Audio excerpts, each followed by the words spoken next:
here more than just making it and winning a series. Yeah, and now it's crazy to think that I was thinking the last week it may not even come down to some of the matches. Like I was worried that going into week 7, we would already have the 4 spots secured. So it's kind of cool to see that's coming down all the way to the last match of the regular season, which is Cloud9 versus Luminosity. Luminosity wins, they're into the playoffs. If they lose, Tempo storms into the playoffs. So big deal here, and Cloud9 has a lot to play for from their friends. The Storms, yeah. They hope the Storms are in the clouds. Who do they like more? Does Cloud9 like Luminosity more? Or are they better friends with Tempo Storm? I mean, yeah, I guess you could say that, or maybe just how much do they care? Cloud9 is no longer in the running to be making the playoffs. Maybe they're just kind of playing fun decks this week, and they don't really care about what's happening. Yeah. Maybe they're trying to just prove themselves as a team that they can actually do well. Maybe the couple weeks that Cloud9 did well, they innovated either with strategies or with decks. Sure. They brought the Reno Rogue the 1 week. There was 1 week where Tides of Time wasn't able to make it. Firebat and Stripco basically just played the games out themselves without help from each other. They said a few words here and there, but that was something we hadn't seen at all in the Trinity Series, was people approaching the communication aspect differently. But as we go through the teams and their pilots, the deck pilots here, pretty standard bans. We saw Warrior banned and Rogue banned away, and then I believe it was Warrior or Rogue and Shaman banned away from the other side. So nothing crazy. Hunter excluded for both teams, so we should just have a pretty standard match here. Well, it looks like Cloud9's taking it at least relatively seriously. Of course, we're not passing judgment. It's just that if they wanted to do something really silly, like ban their opponent's Hunter and Paladin and then play Hunter and Paladin themselves, that's always like on the table if they want to do something really memorable and just try to get as many wins as they can with bad decks. But at this point, it looks like they're not doing some kind of exhibition. They're going to go for it. We're going to start things off with Reno Mage up against a Jade Shaman.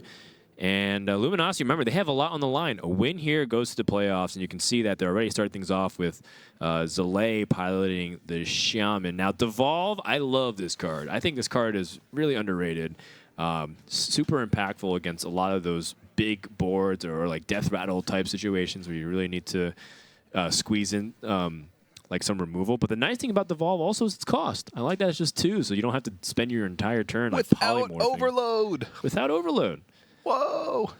Well, another thing is that Luminosity opens up a Shaman here, maybe expecting Paladin. Devolve can auto-win you games against Paladin because you can just wait till they play a board full of Murlocs and then Devolve, and it completely cuts off the value of anything can happen once you get to that point in the game. So say they play Finja on 5, they pull out a couple Murlocs, like they play a War Leader, so it's double War Leader, Bluegill, play Devolve, boom. There goes the entire anything can happen combo.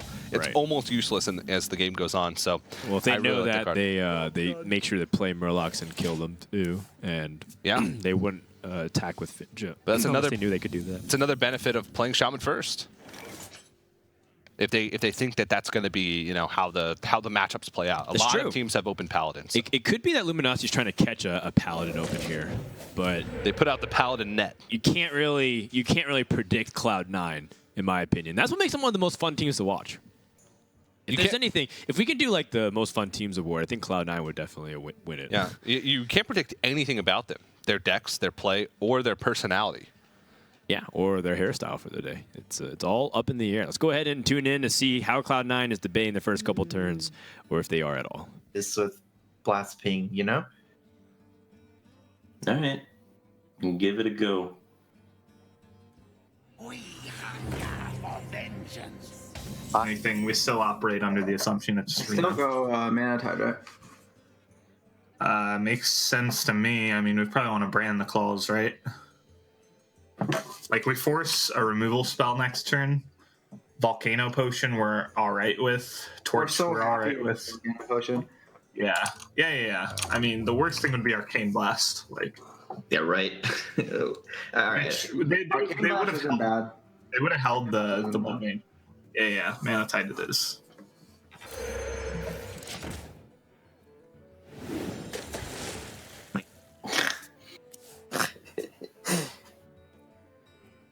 Well, it does kind of make sense if he's not playing anything before, right?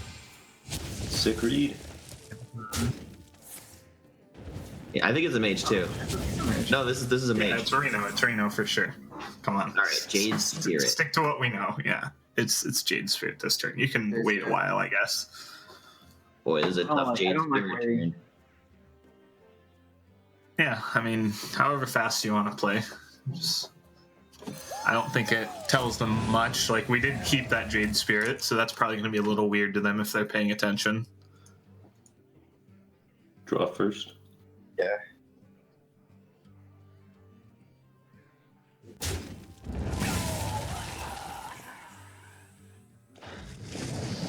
That's pretty self-explanatory turn, right?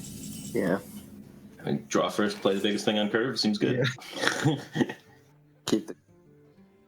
So first impressions, Cloud9 seems to be playing a pretty greedy version of the Reno Mage here. We saw Sylvanas, which is not played in a lot of lists actually. It's pretty clunky, but if you're expecting a lot of slow matchups, Sylvanas can get immense value. Luminosity, while Jade Druid is a lot of times favored against Reno Mage because of the fact that they can just build up big boards of Jades, Jade Shaman is very limited in how big their Jades can get, and they don't have the infinite Jade package with Gadgetzan Auctioneer plus Jade Idol, so it's much harder for them to piece together like huge boards, similar to the way Jade Druid does it. So it's not nearly as good of a matchup for Jade Shaman as it is for Jade Druid. Yeah, and I mean, Jade Shaman still definitely has its threats, though, especially with things like Ragnaros to help bolster its late game. You can definitely see it's a little bit greedier. And getting out a very reasonable sized board the turn before they can start using Blizzard and other AoEs. Volcanic Potion is definitely useful, though. Interesting that they put the damage in preemptively with the weapon attack. With the weapon attack, too, of all things. Freezing themselves. Right. I mean, I guess they figured that they'd be frozen anyway, but it's maybe a hedge around some of those light AoEs. But let's go listen to Cloud9 and see what they're planning on for this turn. So we're absolutely killing the brand. Yeah. I feel like it's probably Volcanic. What to do? Volcanic does 2 damage to our own, though. It's kind of a problem. And then the ping, I guess. It's so hard to curve out here because if we play Drake, we can't kill the brand. That's the thing. Yeah. And there's no other play. Like, Dirty Rat and Hero Power and trade in, but how are we spending our mana if we don't play Volcanic here? Yeah, okay, yeah. Volcanic seems to be the only play. I don't think we played Dirty Rat, though, before Volcanic. We could play Bran just to fight for the board. Sets up. How important is Bran? No, I don't think so. Volcanic only kills a 2/2. It sets up the ping. It sets up some kills, yeah. Gave up Tampa, pretty much. All right, he is not head. Yeah, okay, so we could Genu our guy, but Drake seems. No. Yeah, 5 drop on 5. We could. 5 drop on 5. Yo. Good talk.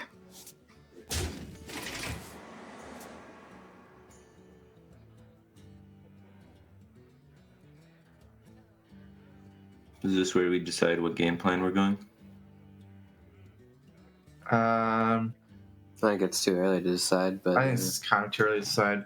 We have Reno on our hand, he can take some damage. I'm not a big fan of saving coin for Antonitis anymore. Yeah, as a Drake coin ping. Yeah. Yeah, I mean, if we're not deciding a game plan, we can't launch the Fireball yet.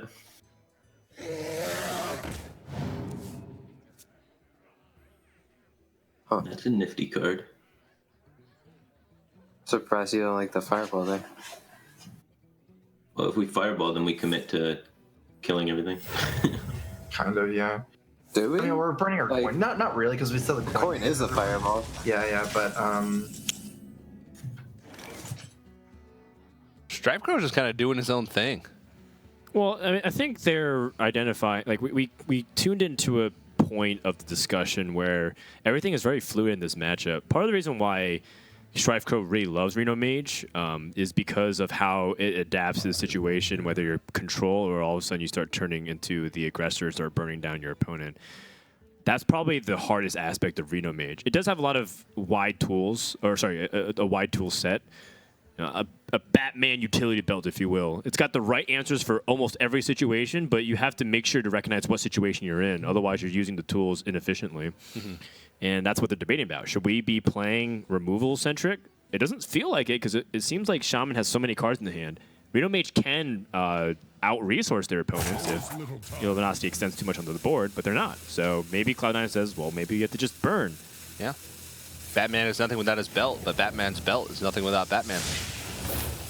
That is actually surprisingly very deep, TJ. And accurate. You know? You definitely need to have the right head on the shoulders in order to make this this bad boy go. Cloud9 picks up Doomsayer. And right now, they're kind of still in that same awkward position here. But, you know, Strifecode made a really interesting point. They have Reno Jackson. How much can they play with that? You know, how much are we afraid of Bloodlust?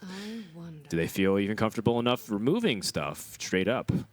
Do they want to play some of the more powerful cards like Inkmaster Solia to gain back tempo? There's so many options at their disposal, but this is where I trust Strifecode. He finished top 10 Legend again with Reno Mage again for the second straight season. And or is it second straight? Or maybe he finished in might have been December. Yeah. Okay. But he's definitely one of the most respected experts on a control mage deck. Yeah, so I trust whatever he's doing. But you can't really underestimate Luminosity because Zalay spent all of February with effectively training weights on by playing Hunter all season. So now the training weights are off, we'll see. But let's go and listen in now to Luminosity and see what their game plan is. Rag takes them to 10. We would be 1 off lethal if all they had was poly. If we go face with the 4 and play Chieftain, we've got a lot of bodies, and then we've got like... It's immune to Flame Strike, right? Because it's 2 5/5s? Yeah. I'm pretty down to Chieftain. Yeah. I think we rag on... Like, I don't want to scare them. I have Bloodlust right now. Wait, why does that scare them? It just puts them low. Playing the Chieftain. Yeah, I want to play the Chieftain. It doesn't scare them. Okay. Let's go. Yeah. I like it. It doesn't curve out as well. Like, we're missing a totem, and that's relevant with Bloodlust, but... Right.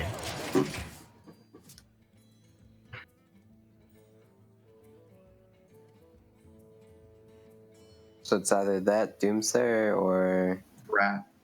Yeah. Blizzard, yeah.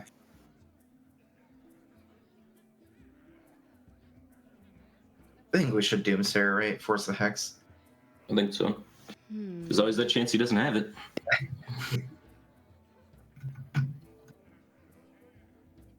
I think not many of the Dirty Red outcomes are that good for us.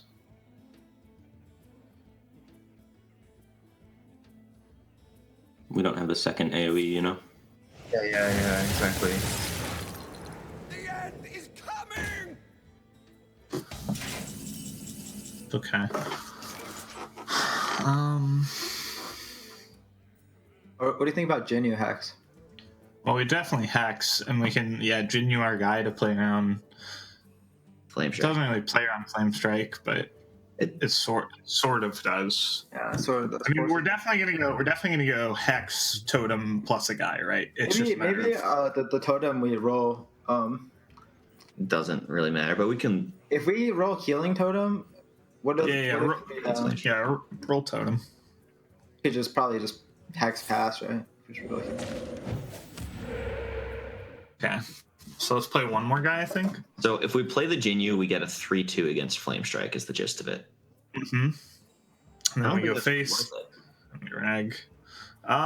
We've seen Blizzard and Volcanic Potion. I think they are going to Flame Strike, and I don't want a 3/2. Okay. Fair enough. We can also go Thing from Below Rag after this, like, and have 2 guys in the same turn. I don't see any reason to hit, right? Yeah, I agree. Definitely not hitting that. Wow, a lot of patience being shown from Luminosity. Yeah, and almost to a fault, unfortunately, because the amount of pressure that they're dealing is a little bit less because of their lack of a real finish. You know, but I don't blame them because they're making sure to hedge their bets, and they're playing the odds and they're making reads based off of Cloud9's actions. But it just so happened that Cloud9 doesn't have Flame Strike, and so Luminosity doesn't develop onto the board, which means their Bloodlust gets weaker. Oh, Dirty Rat pulls out Rag! Ooh, I think that's it, right? Because they have to have Polymorph, and then they have a Bloodlust with the full board. Yeah. You have to count the damage. So, well, the weapon goes into the 0-1. right. The 4-2 goes into the 2-6, so then it's 16. Yeah, that's lethal. Yeah, that's just. They way can even too much. Lightning Storm on top of that to guarantee it. Yeah, that's going to be Luminosity. Wow. Taking game number 1 after a very risky dirty wrap from Cloud9. Yeah, and it's interesting that Cloud9 opened up the Reno Mage because it feels like it has a lot of potential to fail to some of these decks, but you know, Luminosity get the win with the Shaman, and this was supposed to kind of happen anyways. Mid-range J Shaman is pretty favored against Reno Mage, so Luminosity off to a really good start to continue their playoff run. Just 5 games away now. And Zelay taking notes on the tiniest notepad that he could find. But hey, gets to the make job himself done. feel like a giant. It's not the size that matters when it comes to the notepad. It's the notes you put on it. It's another Hearthstone motivational poster. Yes, it is. Shout out to the guy, by the way. Some guy actually created Hearthstone motivational posters at tumblr.com. Really funny stuff. Yeah, wherever you are, thank you. Dan and I appreciate it. But great start for Luminosity. We'll see what Cloud9 decides to play as a counter to the Shaman. Yeah, most likely Reno Warlock. Reno Warlock seems incredibly reasonable. Aside from that, what else? I think Druid has reasonable matchups as well. It's pretty even, I would say. Like Jade Druid definitely has a little bit of trouble sometimes with the Shaman opening, but it can also just outlast the Jade Druids or Jade Shaman, because Jade Shaman can run out of resources at one point.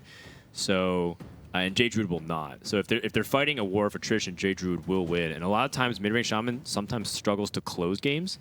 So they end up having to fight for value. They're using their boards for Flame Tongue trades, and then Druid stabilizes onto the board. And especially if Jade Druid's playing like a lot of top-end stuff like Ragnaros, Ancients of Wars, Shaman can't hex everything.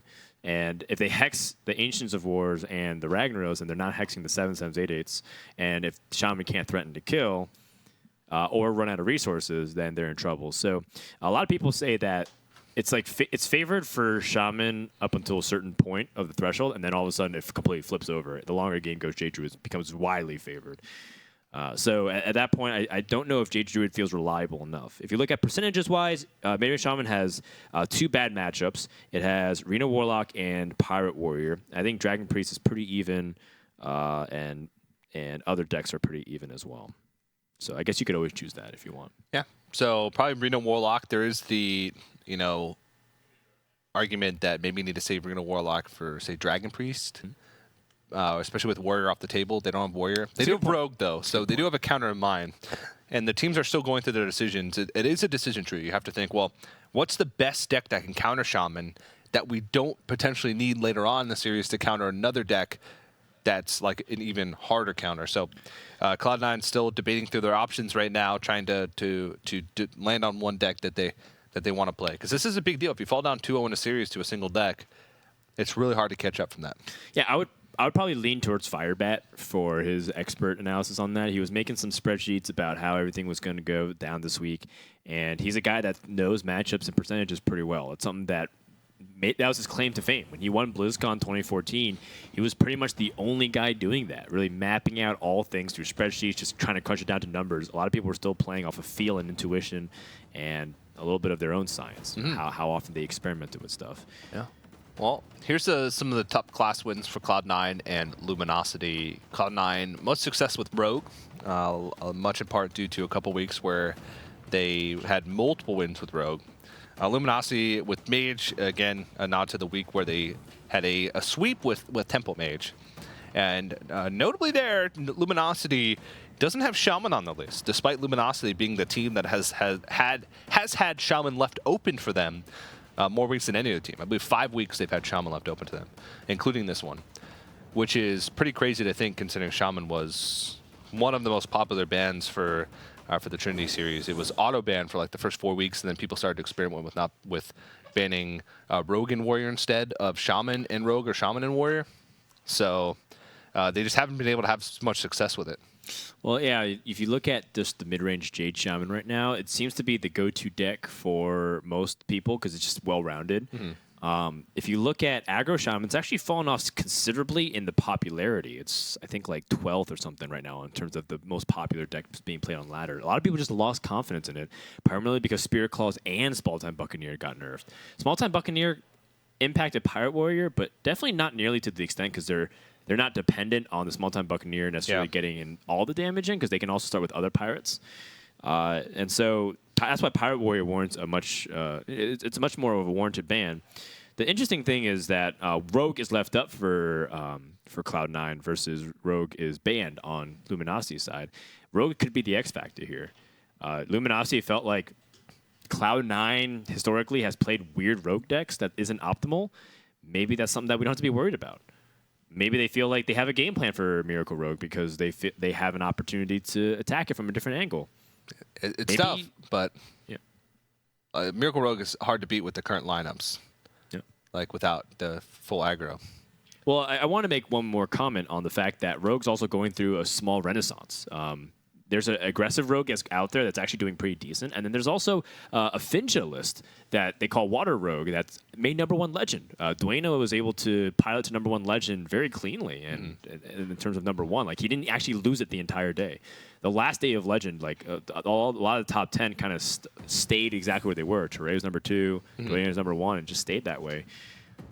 I haven't actually seen the Water Rogue in tournament play, but if they bring it out here, that'd be really cool to see in action, because according to the win percentages, it's actually doing very well on ladder. Yeah. And speaking of Rogue, here's some of the class win or the total Rogue wins for each of these teams, as well as the rest of the teams in Trinity Series. Cloud9 still getting ready with their deck prep, trying to decide what deck they're going to use, and then switching over the palette player for that match. But Cloud9 and Team Liquid have been the two teams with the most success on the Rogue class thus far. Cloud9 also with the Arena Rogue 1 week. So the only team to win with Rogue, with Arena Rogue in the Trinity Series. Nice statistic. Yeah. Reno Rogue is pretty fascinating to watch in action. Maybe we get to see more of it. Looks like Tides is on the Rogue. Now, Tomb Pillager, Azure Drake, Cold Blood. Doesn't seem like it's Reno just yet. I'm sure it's just normal Miracle Rogue with Questing Adventures. Maybe a Leroy Jenkins tossed in there as well. Luminosity going to stay on the Shaman. Now, Miracle Rogue versus Shaman, how good is that matchup, do you think, TJ, after the change? Well, a lot of it depends on how Cloud9 has built this Rogue deck, and we'll see over time. But let's listen to Luminosity as they discuss these mulligans. Yeah. Portal, Jade Claws, Hex would be some of the best cards to see.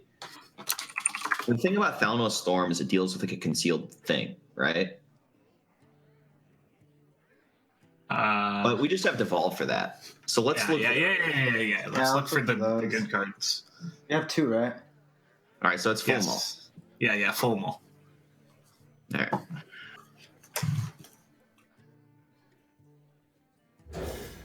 I want to coin Maelstrom into these 1/1s. Like, they also be full mull. Dream. Okay. Devolve's a pretty sick high roll against that deck. All right, so they had nothing, so no pirate. Yeah, so we're gonna pass. We have nothing. Yeah. We'll sit here and think about it for a second. Coin claws, coin totem. Nah. I mean, we do kind of make them think we have totem lore. We're slamming that, right? We're not saving it for Van Cleef or anything. I think we're we should slam it. Yeah. Look, if you force out J-Claws, they can't play Mana Tank. We save that. No, definitely saving that. Totemic Might Pirates. How about Totemic Call? Ooh. Yeah, I think I'm gonna hero power this turn. All right, so seriously, next turn they're probably doing nothing, and we're gonna think about coin Jade Spirit versus. Maybe they're setting up something like Trap Cold Blood Van Cleef, because I don't really think you ever go Pirate on 2 instead of Dagger. That was really strange, but our play against that is just Totem. So yeah. We can think about these things after the next turn. Yeah, we hit. One thing that's super interesting to me is the fact that Luminosity has changed their demeanor completely compared to previous weeks. Yeah. They're all business now that the stakes are so high. Oh, really? You think so? Yeah. They haven't really memed like at all. And you can hear Chalky. You can tell that he wants to. He said, Are you sure? I think it's Totemic Call, which is, kind of Chalky because that's the name for it's John Tonebud. But then he said, got down to business. And so I said, no, seriously, let's talk about this turn. Where in past weeks, they would have just. Well, you also missed the very last clip where he's like, hey, you got the Wrath of Air Totem. You're pretty good. Yeah, but I'm talking about during the actual discussion. It is different from previous weeks. I can feel it. I can feel the tension in the air. Can't teach an old dog new tricks, TJ. Chalky will never give up memeing. Luminosity has a pretty interesting situation right now. The fact that Shaku can get value, and they're thinking about if they want to deal with it or not. Hey! They got Wrath of Air Totem again. So he's wasting all of his good totem rolls on these first couple. Ooh. Well, Shaku gets value. Now, on average, there aren't that many great spells that you can get. There are a few amazing ones, but you can get more Totemic Might type stuff. That doesn't really help. So let's see what ends up coming to the hand of Cloud9 here.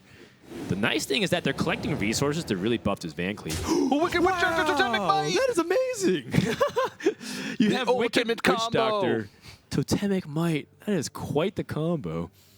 Wow. They could Wicked Witch Doctor, spam some spells, and then Totemic Might to top it all off. And Conceal. And Conceal. Conceal all those totems. Man, if they got like Bloodlust too with that, that'd be so funny. But Luminosity has Lightning Storm. They have Devolve and Lightning Storm. That is a nice combo there. Picking up a Bloodlust. Looking more like Luminosity has a controlled type shaman where they just have to be really slow, let the board stack up, and try to clear it all in one turn. Let's go ahead and listen into this very pivotal turn 4 with Luminosity. Totem Coin Storm, that's not really as good at all. Devolve is like a guaranteed spell power roll, right? Like, I could just Totem and Storm. Coin Storm, yeah, that's the other option. That's 25% to just clear really well, and then if not, then it's 50% to clear at least the Shaku, and we leave around a 3-2, and that's kind of bad for us. I'm kind of down with and then we hex the next minion. I like it. Yeah, I want to get the Shaku out of the way. So Devolve first. I wanted to first. Good. See what it is. Okay. All right, 50-50.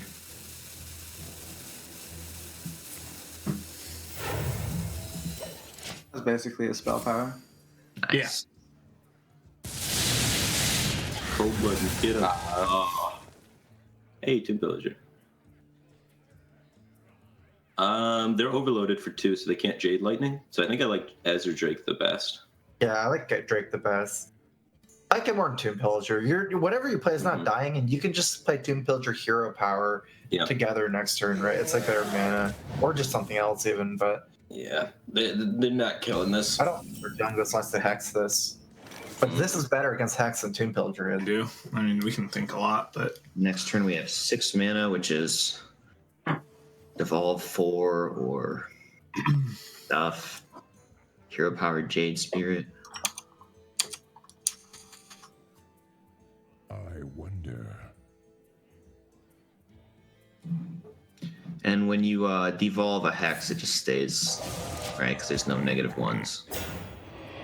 Right. Yeah, Villager Dagger. Villager Dagger, I think so, yeah. Do you attack? No, right? No. Next turn we want to go like Wicked Witch Doctor, Coin, Totemic Might, Edwin, Conceal. Okay, sure. This is starting to get too complicated. Man, Cloud9 is planning the most ultimate evil turn with Wicked Witch Doctor. But Luminosity's got Devolve number 2, which is something that you don't play around. Devolve number 1 is already ridiculous enough. Double Devolve, double the fun, double the Luminosity. Well played. Now, Luminosity already kind of introduced with an awkward roadblock here. You know, the fact that Tomb Pillager challenges everything that they play. And even worse, if it trades into Azure Drake evenly, for example, then they get a coin, which makes it even more problematic. They end up for the hero power first. How long are they going to take to play some of these other Jade cards? Is Jade just still a 1/1 right now? It is. It is a 1/1. This is a rough spot for Luminosity. That's a bummer. Cloud9 gets a second conceal. Yeah, I feel like Luminosity's in trouble here. It's hard to play this slow against a rogue and still win. But denying the Edwin, denying the coin, pretty good with Devolve if they go all in on this board. Certainly. They can't actually go all in because they don't have that coin. So they can't actually conceal reasonably this turn with the Edwin and a 4-drop. So what they might end up doing is Wicked Witch Doctor conceal first and then build up an Edwin the following turn. But then what do they play on turn 8? I guess they could Tomb Pillager. Yeah, they could Tomb Pillager and Edwin the following turn. Maybe not. There's two lines. Either play the Tomb Pillager, number 2, set up for even bigger turn, or play like a big Edwin right now. Conceal it. Because you have 2 conceals. The nice thing is that you can conceal over 2 turns, so you get the damage twice over. If they want to be aggressive or they want to be slower. Oh, it's like Shadow Strike. Yeah, it looks like this is Edwin number 1 coming out here. And that's actually going to set up for the Wicked Witch Doctor Conceal to actually be really sick. I don't know how good that's going to be. I don't know how valuable the totems are for Rogue. But it'll make things really awkward for Luminosity, that's for sure. Oh, no conceal. Okay, there's a conceal. Yeah. I thought they ran out of time because that rope's been burning at that edge for a while. Yeah. But let's go and listen in now to Luminosity and see just how they want to use this Devolve. And figure the rest out. Maybe it's Doomsayer. Yeah. Frog lose stealth if we devolve? No, I guess. No. Oh, Today we learned. Wow, Totem Golem. Sometimes 2 drops are bigger than 3 drops. They just popped a Shadow Strike. Drake's pretty good on this board. I think Drake. You want to go Thing? I kind of like Thing. I think we need to save, like, we need to make them fight for board with their minions and then develop Thing. Yeah? Okay. Think. Like, I just don't think we're about to die, so I don't think we need Taunt yet, so I want to Drake first.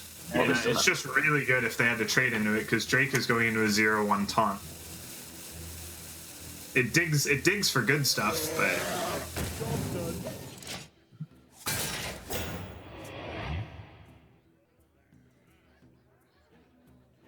I don't think they have Second Storm. Do you? You want to go all in? Mm-hmm. Would that all in be with Tomb Pillager or with Wicked Witch Doctor?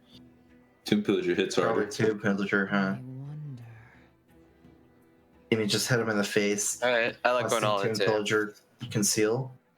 Yeah. Second Storm, let's see. Sure. I guess Tomb Pillager's, questing is 4/4, so it doesn't always die. Quest. Thank you. Like, I mean, we don't have a gadget.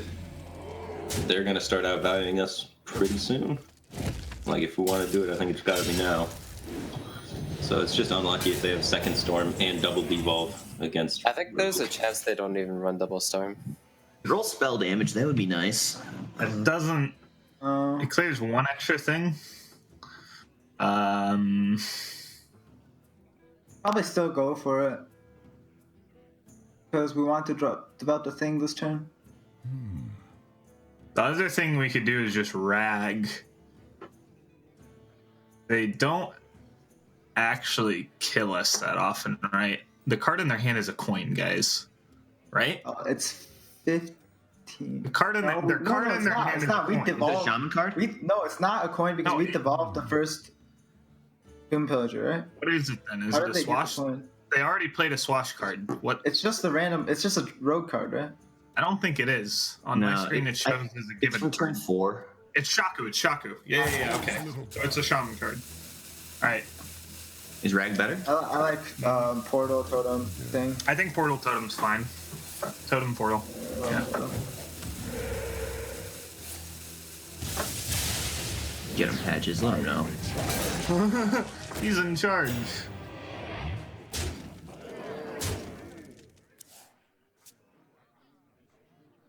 So we can get the coin off of our Tomb Pillager. So total damage, we can play 3 cards and daggers. That's 7, 8, 9, 10, 13. It's not enough, but it's as close as we get. Yeah. Do we consider some kind of trades here now, though? Because, like, we could kill the Drake now. I think we have to trade the dagger in the 3-2 for the Drake, right? Let's Like, see. we're actually kind of winning the board. It doesn't make sense to just... Yeah, they've used 1 hex, so trading for the Drake 7, 8. We push 9, so Leroy's still out for lethal. So I think that's if we go all face, then two eviscerates, we can get eviscerate for lethal. But I mean, I like protecting our questing. So I think killing the Drake is pretty good. 3, 2, 1, 1. What? The I kind of 3, like 2 and the going on dagger. this. 3-2 and dagger. Also killing Drake that bullets too, by the way.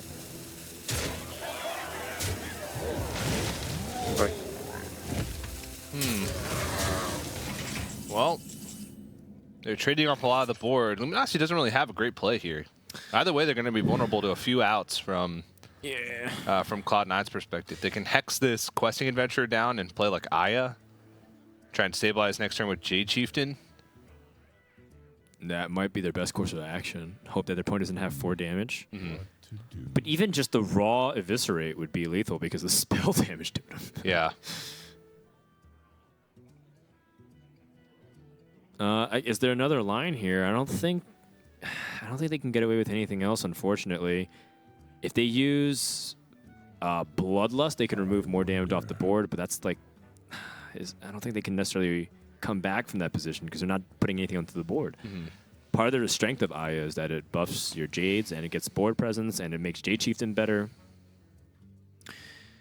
Unless we're discounting something like maybe they have to get lucky with the totem. Okay, looks like they're just going to remove all power on the board as much as possible.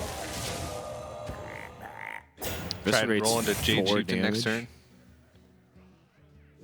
Backstab. Backstab for 4 damage. That's pretty strong. Yeah. They're going to be able to get through the Jade Chieftain taunt, should that be played. Let's go and listen into Luminosity now as they pick up the Lightning Storm. Wow. Storm. Yeah, that plays on Cold Blood, right? Yeah. We don't even die to eviscerate. Nope. It gives us the highest odds of just hitting a heal or another taunt. I mean, they'll have 3 cards, so. Quick here.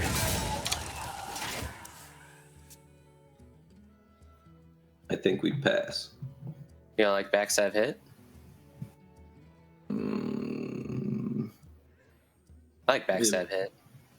Backstab hit sets them to eviscerate range. Yeah. And we can always backstab them later. It's a spell we have for Gadget. Yeah. But we have prep sap already for Gadget. I mean, is it worth it to save ourselves 2 damage is the thing? Yeah. That's... I think it is. Oh, and we start getting to use our dagger, so it's like a 3 health swing. All right. Sure. Yeah. You hate to see that. Yeah. Well, They don't have eviscerate. They have nothing. So they can't. They have Cold Bloods or something, or they have coins. Cold Bloods and preps. So don't we just... Rag Wait, totem. do we? No. Hold on. How do we set up? We can't rag totem. We can't. It'd have to be Aya totem. But Aya totem's just as good. They go to 15. We've set up 13 on board, and we have a rag Jade Claws. Not just as good, right? Well, the totem gives us a 25% chance to beat. Yeah. That's the. It's just a matter of if Aya totem sets up lethal. So the only Also- charger is the Leroy, right? So It does set up lethal. It does set up lethal. It But should set it's up weaker lethal. versus sap. It's weaker versus sap, right? Yeah, if we want to beat Sap, I guess we go Jade Claws Aya. Don't we just And rag? I think we No. go taunt. I think we You time never- to roll taunt totem. We never rag it. He's You right. either totem Aya or you Jade Claws Aya. It's just a matter of if you So think we the push 25. 5, and then we could go J claws and then hit phase and then rag next turn. And then Yeah, I still say have we lethal. totem. I see what Totem I like Totem over J Claws. Oh yeah. All right, awesome prey. I like the sap. Oh my god. Well, we have to sap to stay alive, yeah? Are we dead on board? Pretty much. Pretty close. Let's count for Rag. We died a Rag anyways. Oh, Yeah, well, we died a Jade. Jade Lightning and Claws. So we beat 4 additional cards by sapping. Yeah, Sap has to be right. So which one do you sap? It has to be Aya, right? Yeah, because we can't beat the Taunt. Yeah. No, I think other defense is more likely. Like, they could have sap. They would never sap the Chieftain. It would never double sap and play around Rag here, and they would save the sap for a taunt or a Fuck yeah, let's go! Good job, boys. Holy moly. I like our lines actually. Yeah. Like, I mean, the Totem I don't think saves us much because it's so I think likely they to have a sap. overtraded that turn. I think they overtraded that turn. Yes. Oh, they definitely did. That was a throw, right? Like, That was just a a throw. Yeah. Double devolved, boys. Decisions mattered. Decisions did matter. Did very well played by Luminosity. Yeah, a little bit unfortunate there at the end for Cloud9 drawing 3 dead cards a few turns in a row. Life but of a rogue. Rogue. That's what you have to, sacrifice sometimes when you play that many spells that support other spells. But definitely off to a great start for Luminosity. All the more reason, perhaps, that they should have all in the way they did. And Luminosity, knowing that Rogue tends to all in, hard mulliganing 4 devolves, gets the second one, putting 2 devolves into their deck, being able to play it. So, Luminosity playing really well. Deck building is paying off in spades because they left Rogue open and they have double devolve in their mid-range shaman. They're firing on all cannons here. All right, well, Cloud9 is down in the series, and we'll see if they can come back when we return right after this dance break.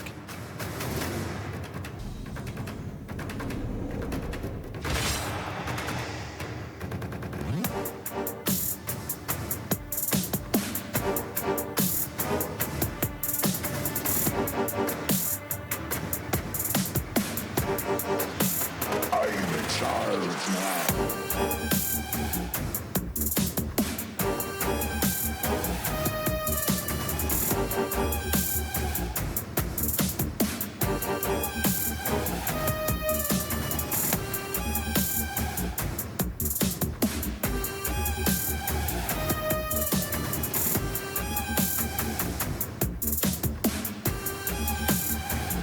Aye, aye.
Hello, everybody, and welcome back to the Hearthstone Trinity Series presented by ESL and Twitch. We hope you enjoyed that Trinity exclusive drum song remix that we used for some of our spot deletes. Those really enjoyed it. We're going to see if Cloud9 now can come back in the series versus Luminosity. Frodan, are they going to be able to do it?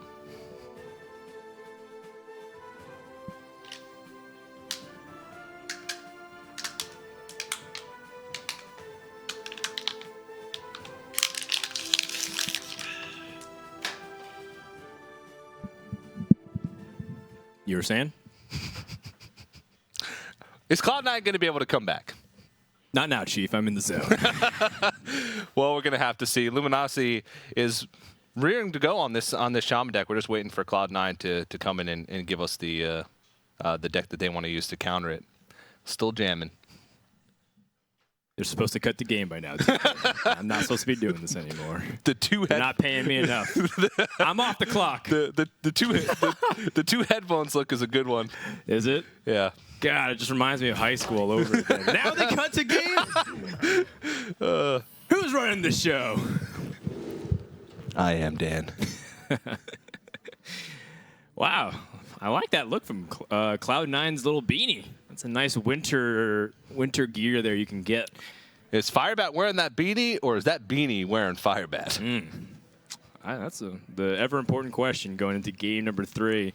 Of course, another looming thing on our minds is, will Cloud9 be able to make the comeback for Tempo Storm's sake? I'm sure those Tempo boys are sitting by the sidelines just anxiously waiting to see their fate. Luminosity looks like they're in the driver's seat, though, and I gotta say, man, Luminosity looks like everything's paying off. Their plays, their communication, they have a very good atmosphere with very light yet serious discussion. Mm-hmm. And their deck building is paying off in spades, too, which is, of course, a big crux of why this mid-range Jade Shaman is one of the decks to be feared in the current state of the metagame. Yeah, and, will it be able to be stopped? Cloud9 has thrown a few decks at it now, and once a deck starts to win more and more, the harder it becomes to counter it, because you're choosing which decks you're trying to beat it with. So the further you get into your lineup, the worse the matchups become, essentially. All right, well, looking at how the opening hand is shaping up here, the Dragon Priest does have a lot of ways it can get value and tempo onto the board in that Brand Bronzebeard if they can protect it. Although it doesn't seem like maybe Luminosity will be doing too much to get back onto the board themselves. They have relatively passive plays. This Mana Tide Totem can be really useful, though. It doesn't really get challenged by much. Unless there's Shadow Word Pain. So yeah, Shadow Word Pain or the Blackwing Corruptor when it comes out next turn. What do you think about, actually, you know what? Let's just go ahead and just listen in directly instead of speculating. Tune into Cloud9 what they're talking about right now. You wish to live forever. Do you consider? I think we do. Wait, no. What do you do? Like, what you need a corruptor too? Okay, okay, go. Okay, yeah, whatever, fine. We'll just corrupt it. You're right. I don't know why I wanted to adjust the game plan. It makes sense both ways, right? But your turn 4 would be really weird if you use your coin here, right? The problem with it sort of hurts on our mana. The problem with coin powered shield is he can just hex and get another card out of it. Mm-hmm. Yeah. This is just. This is way better than I was hoping for out of the early game. Oh, this is nuts. We're supposed to be getting mauled, not mauling them. I mean, we're not mauling them, but we are mauling them. Ty just drew like 3 cards. Or 2. That's like 3. That's like 3. Okay. Yeah, 1 less. Okay, Mr. Math. Okay, we're kind of mauling them now. All right. So we shoot his guy. Shoot his guy. I like that idea. That's smart. Because right now he's got a guy, and then boop. Now he doesn't. Boop. Now he doesn't. I like the way you think, Soleil. Yeah, Jade Lightning Art. Oh yeah, I like it because Bran could survive, right? Mm-hmm. He's got to hex it. The hex it or devolve, but devolve's not good here.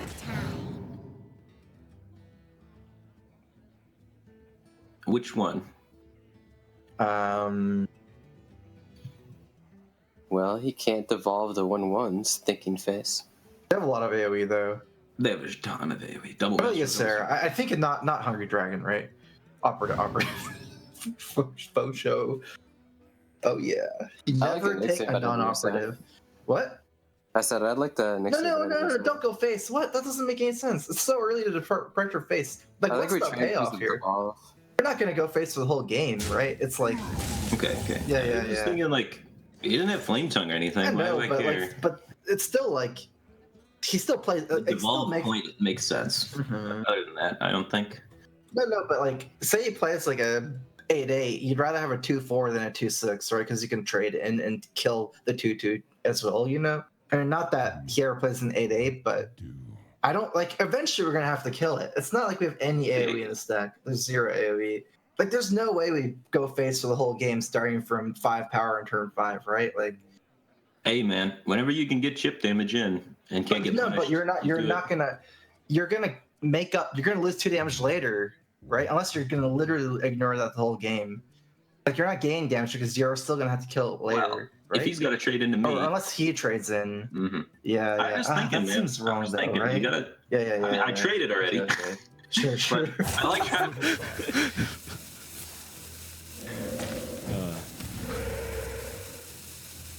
Oh, they're back on us, TJ. They didn't even tell us. We're just here laughing. We were just kind of enjoying that discussion. I love watching the eyebrows of Firebat furl with each statement that Mr. Shreiko was making about value. I feel like Stripe Girl was trying to say a lot of things there. Yeah.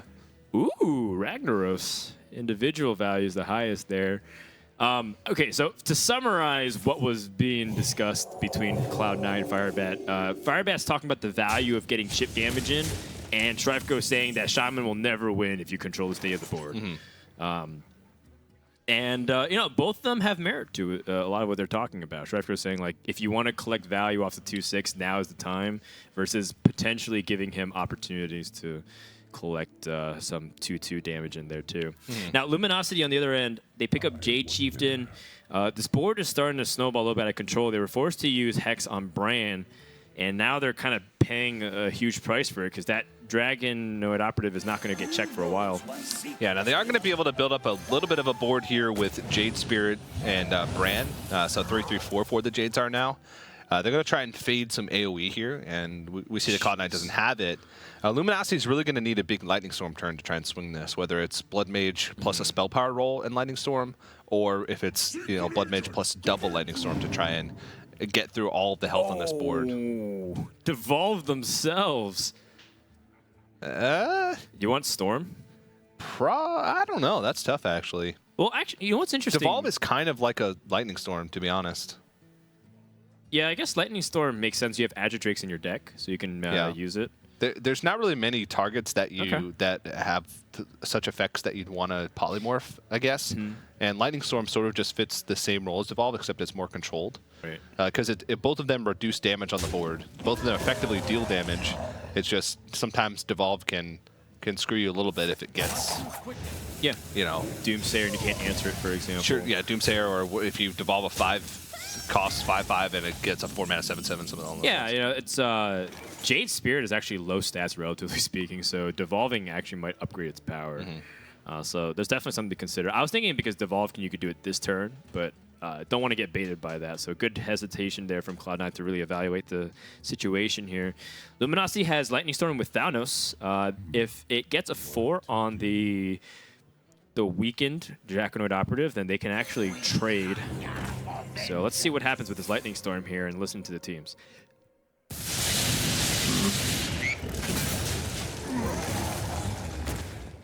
Definitely would have worked out better in this instance, for sure. Bragg looks good. Yeah, and then next turn we'll probably play Ysera. He's got 1 Hex left, so if he X's this. Yeah. He has... Ooh. This Jade Spirit Tide is Let's go wide, yeah. Yeah, I agree. That's what I like. Yeah. Just play. Dude, we just never play these turns. It's just like so autopilot. I don't know. That's Shaman. That's last game. I remember Shaman being a lot more complicated than this. Like, no. That's where you're wrong. Okay. Oh. Yeah? You like that? 2 mana 6, 2 mana 7/7 if we play it in the right order. Now that's Oh, they did. That was okay. That was the snap. Oh, we could actually leave them. We could actually leave them. Nope. Oh, is that right? 5, 10, 21. 19, 21. So, what about Chieftain Bloodlust Jade trades. Claws and smack them? Or Bloodlust? What about Bloodlust Shade? Dude, like, they're so likely to be dead if we just go wide and smack them, aren't they? Okay. They have They're so Fire Best way to go Function. wide? You want a No, Jade no, Jade we Claws don't beat.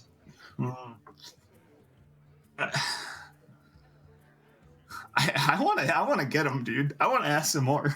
Yeah. I'm hearing you. Oh, let me think. I want to ask some more. That's all I'm saying. I'm not willing to We value. have a the mana advantage. tide on board. We can take this to late game, right? They have a lot more cards than us if we trade. They don't have a lot more cards than us. That's the Dude. thing. I think we can kill him. We'll have 6 minions out. 6 Yeah, I don't really think they big can deal with minions. this. I like the Jade Claws Jade Chieftain all face. I'm doing that. All right. I'm glad I talked you into it. Yeah, no, good argument, Jockey. You pointed at his face, and I heard you. I'm pretty, like, I've got a lot of conviction behind this play. Yeah, no. Yes!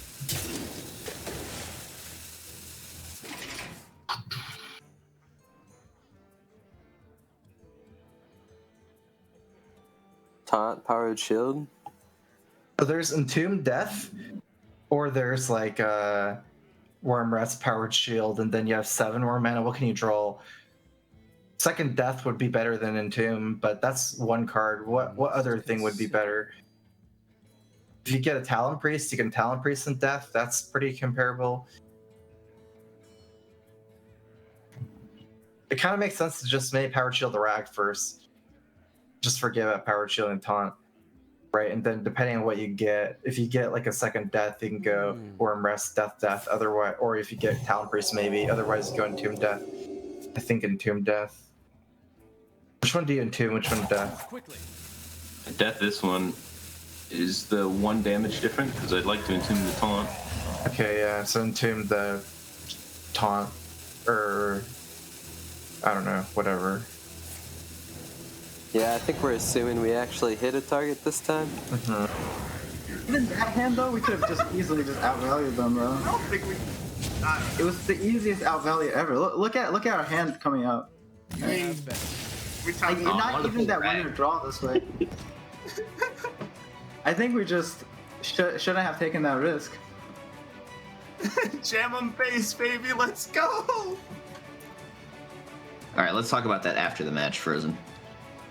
Chalky's squeals of delight.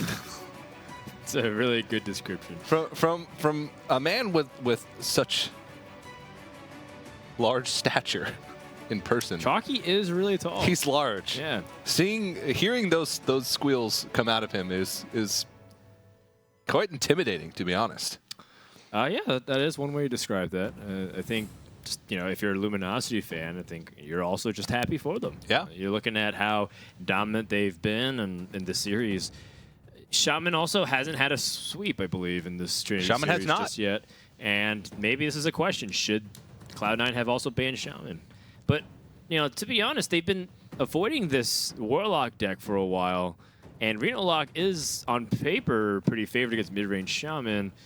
Zoo? It's making me question whether or not they even brought Reno Warlock, and if they brought Zoo instead. And if so, they could be in trouble. Yeah, Zoo, it doesn't feel like against double Devolve, double Lightning Storm that it's going to do that well. Because even though Devolve may not be that great on a board full of like small minions, even if it's just a bunch of 1-mana stuff, Warlock has great 1-mana minions. Bringing them down to 1/1s can really, help you stabilize on board. It only costs 2 mana. There's no overload attached to it. It can just be a way for you to not only effectively heal, but also take a lot of power off the board. And they're actually going to play Druid instead. So still no Warlock coming out from them. Either they're saving it or they have something a little bit different with this built into this Warlock deck. Well, going to game number 4 here, we have Druid up against the Shaman, and Luminosity is up 3-0, 3 games away from booking their tickets to California. Cloud9 still has a lot of room to make up here. They have Jade Druid up against Shaman, which, I'm pretty convinced that they brought Zoo this week. I'm 90% sure now, because why would you avoid this long and play Reno Lock into the mid-range Shaman? So Luminosity has a pretty awkward hand. Probably mulligan. Oh, they're actually keeping Thing from Below. Interesting. That's a pretty cool keep. I didn't think about that. Huh, but I could consider keeping Hex, but everything else I'd maybe consider throwing away. yeah, that's very greedy. I mean, I guess you have time in this matchup, but that's assuming you're going to totem up like every turn. And with those keeps, they're going to coin totem 100% of the time. Yeah, certainly. And the greetings. Yeah, the greetings, because they knew that the 1/1 was really good to force them in a situation if they want the wild growth, they lose the 1/1. But, unbeknownst to them, Cloud9 didn't have the wild growth anyways, and it kind of ends up being the same outcome. Luminosity just going to keep hero powering. They're going to go for a really powerful swing. You know, each hero power is investing directly into things from below. That's a lot of turns of hero powering to go for a swing turn. And again, Cloud9's going to cycle with Wrath. They do have a good curve beyond that with Jade Spirit into Astro Drake into Jade Behemoth. But we'll see if that's going to hold up against Luminosity's strategy here of keeping things below. Let's hear their strategy as we head into this turn. High roller, dude. Nah. It's such a high roller. Turn 5's gonna roll around and he's gonna be like, Finja? Maybe it's in there.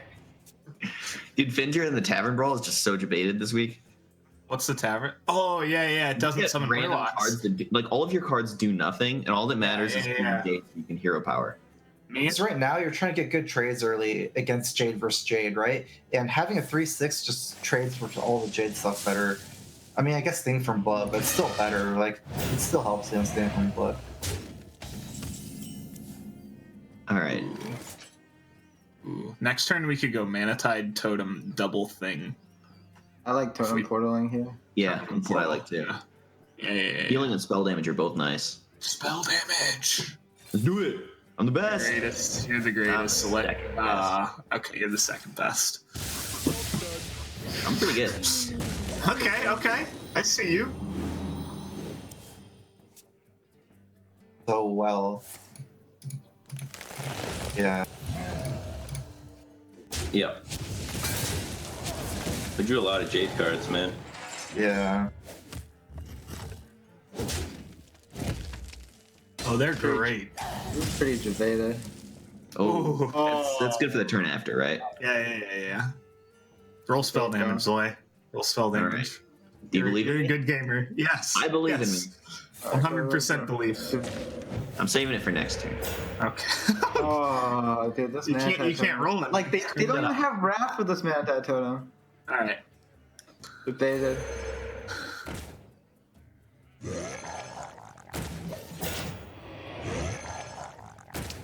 Man, this is really cool. The See payoff! Luminosity be able to get the payoff here. The Manatide Totem is a really important thing, too, to really make sure that they can outgas the Cloud9 hand.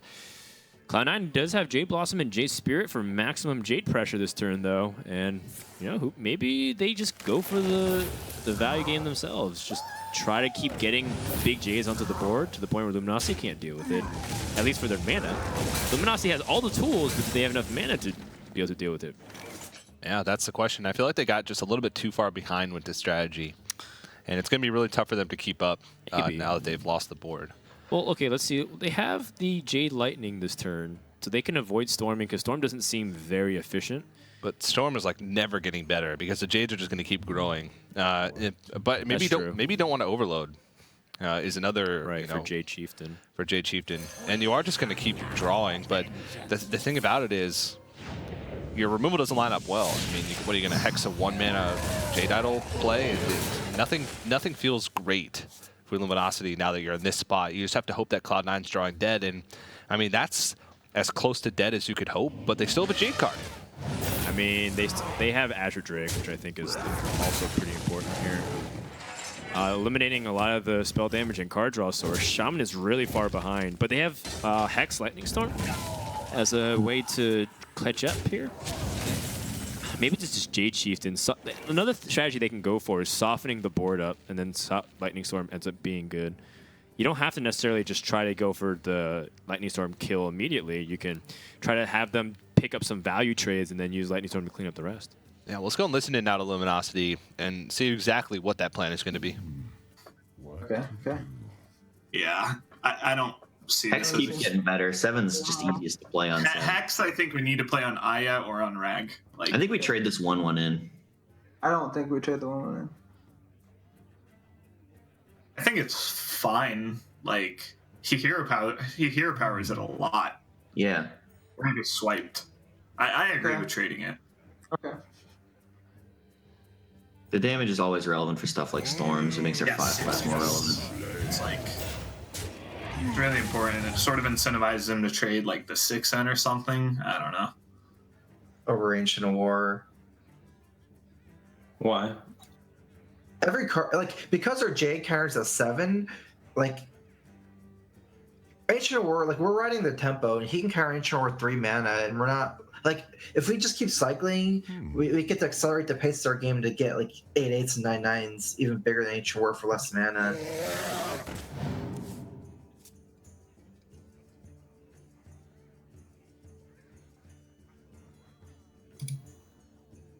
Wait, 3/5 and that instead, or is Storm's the thing. that better against Storm? We keep more health in play. But I like 3/5 into 2/2 and 4/4 hero power into 5/5, right? Oh. Yeah. Okay, Tides has to be right. That's the best. Yeah. I was thinking the value trade is 6/6, but that's wrong. Yeah, right? I was thinking about value trading the 6/6 as well to try and force him to storm. Yeah. I have after we devolve or something. Ulch is certainly in that range now, right? Well, So lightning and then Spirit. Jade Spirit. We could look at some kind of play like.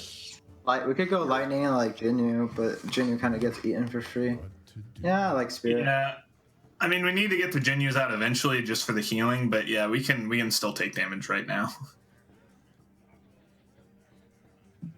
We're not overloaded, so we can go Jinyu, Storm, Claws, and just go a big overload turn to try and swing back the game. Well, Luminosity is staying in it. It's looking, more grim as the game goes on, but they are staying in it, and Cloud9 continues to draw in a way that makes it so they can only play one threat per turn. And this turn, that's going to be Aya, which is vulnerable to Hex, a little bit vulnerable to Hex, but I think that Cloud9 would be pretty happy to see Hex because it means the Ancient of War is going to stick onto the board. Yeah, in the end, Aya not being able to summon 8/8 is pretty unfortunate for them, but I mean, Luminosity is running out of resources at this point. Healing Wave's not going to do much.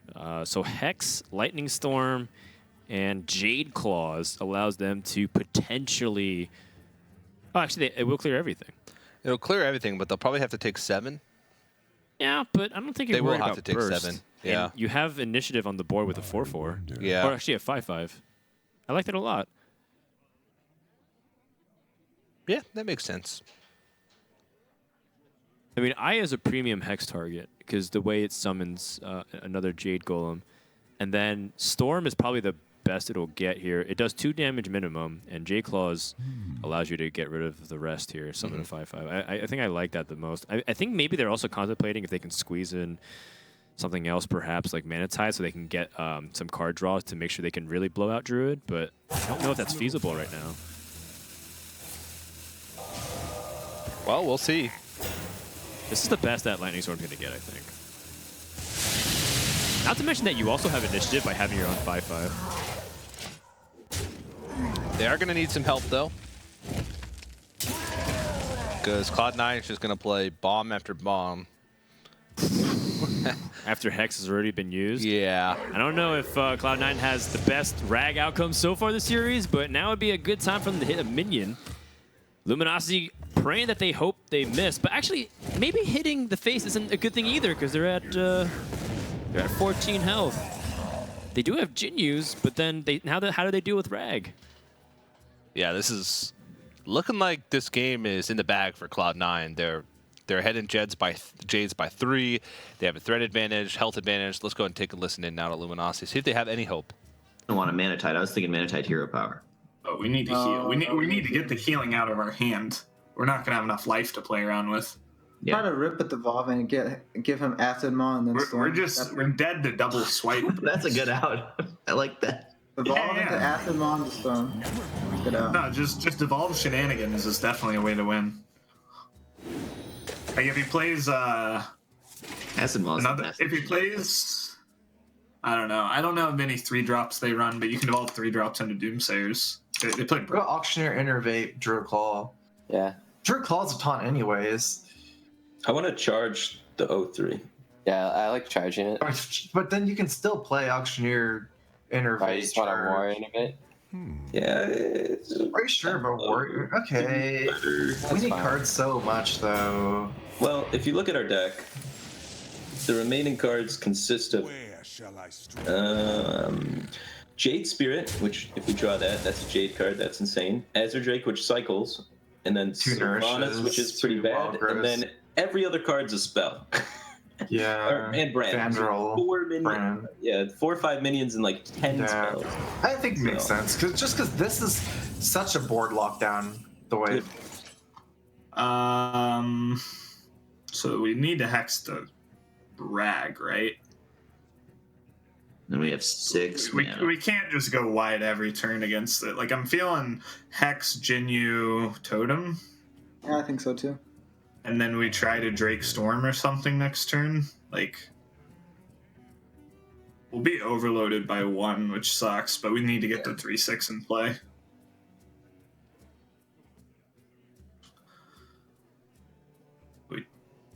Yeah. Yeah, I think that's the play. All Devolve would obviously be best.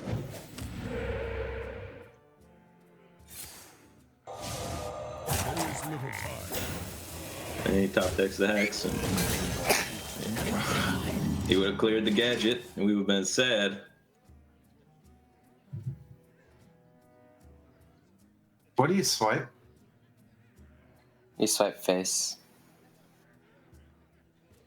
Well, if you swipe the minion, you can kill both. No, If you swipe face, you're killing one and going face to the 4/4. Yeah, we're going face. Okay, well, gross is good. Yeah. Ooh, we have to swipe the lethal, right? Oh, we're going face with both. Yeah. Oh, we're going face with both. It's so painful for Strifecode to not collect value. It's so fascinating to me. Yeah, I mean, there's a chance here that the whole board gets cleared and Luminosity's left with an Azure Drake. Azure Drake, Lightning Storm, they roll high on everything, then that's a full clear.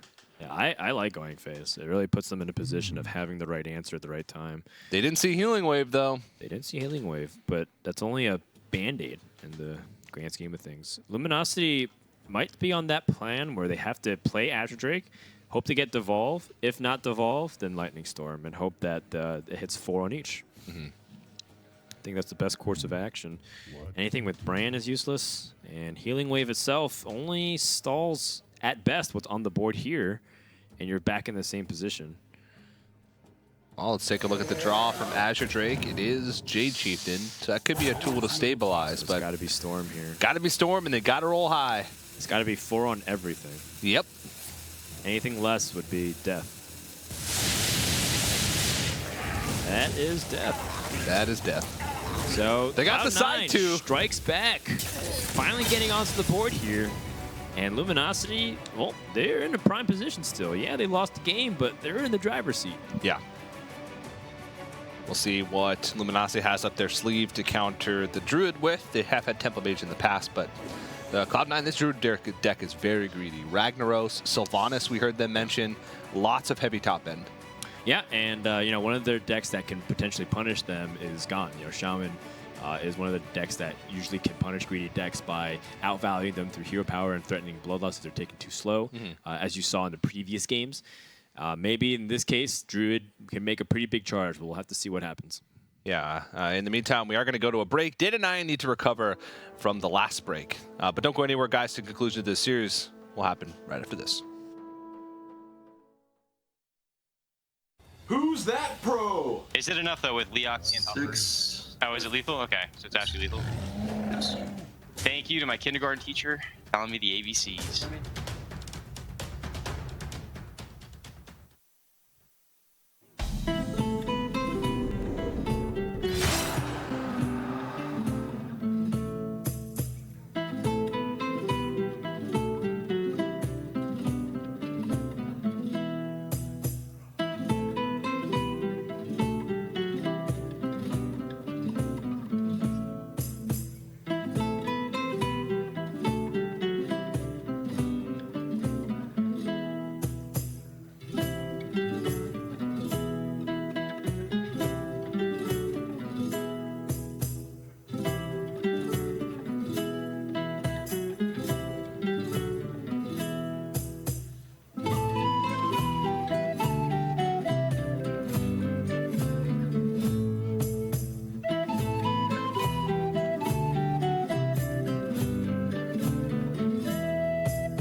It's VLPS. Is it enough though with Leox and Hubbard? 6. Oh, is it lethal? Okay, so it's actually lethal.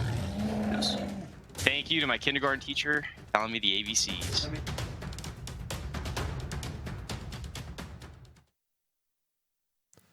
Hello, everybody. Welcome back to the Hearthstone Trinity Series presented by ESL and Twitch.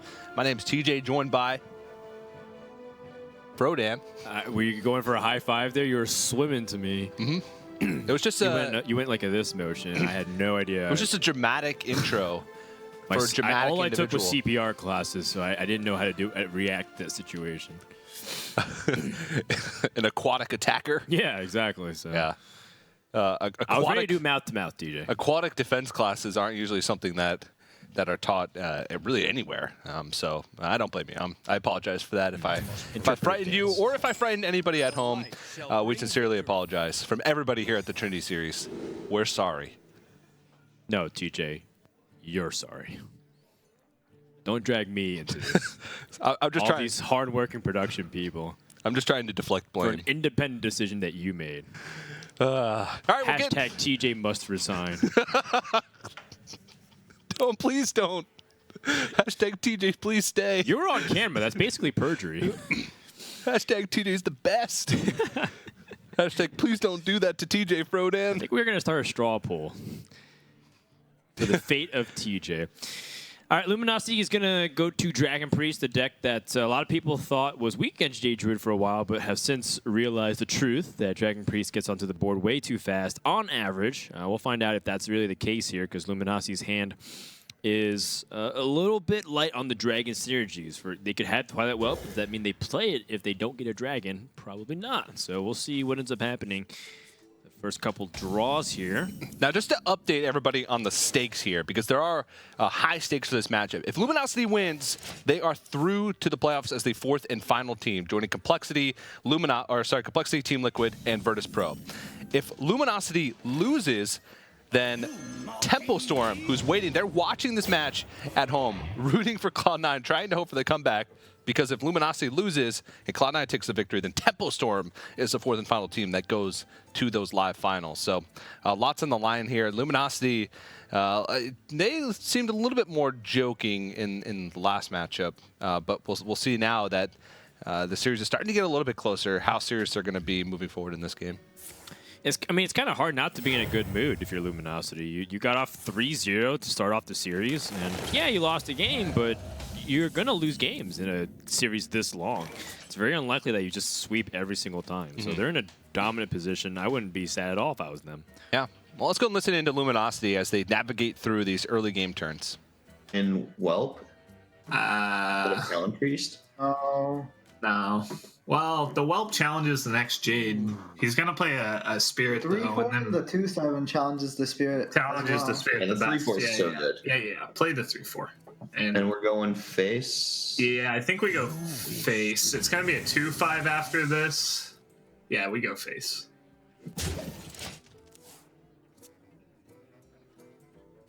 Yep. Doesn't change our play, right, Behemoth? Play still seems the same. Yeah, especially since he has 5 power on board, not 6. Can't get through easily. Unless he has pain. Just in case. Right. Yep. Try to get a. Wait. Why don't we notice? It's fine. All right. I don't know. Another spike. Another spite. Yeah. I guess it makes them really think that we have another 2-drop to play, but That's an operative. oh, Good we day. can't see. We can't see any. Oh, it's Nefarious, It's okay. Nozormu, and It's operative. okay. Yes. Yeah, So 2 legendaries and the card that we're easily taking. Yes. Yeah. Okay. And then we're just going face. We're not going to trade. The 2/2 trade is okay. yeah, I think we killed the 2-2. The 2/2 trade. Well, by trading, we tell them we don't have Holy Nova. What does it accomplish to trade? That's okay. They're not. What does it play right? Mulch, right? Mulch. It just gets the attack in. Like it just And the gets that out, so we have more flexibility later. Also, mulch 2 value trades. Like because we're playing operative most of the time next turn. Yeah. Unless he Druid Claw charges in and then trades, we can drop here. Yeah. Let's taunt that bad boy up. Is it better charge or taunt? Let's say he has Block and Corruptor. I would prefer taunt then, because we kill a 3/4 instead of a 2/5.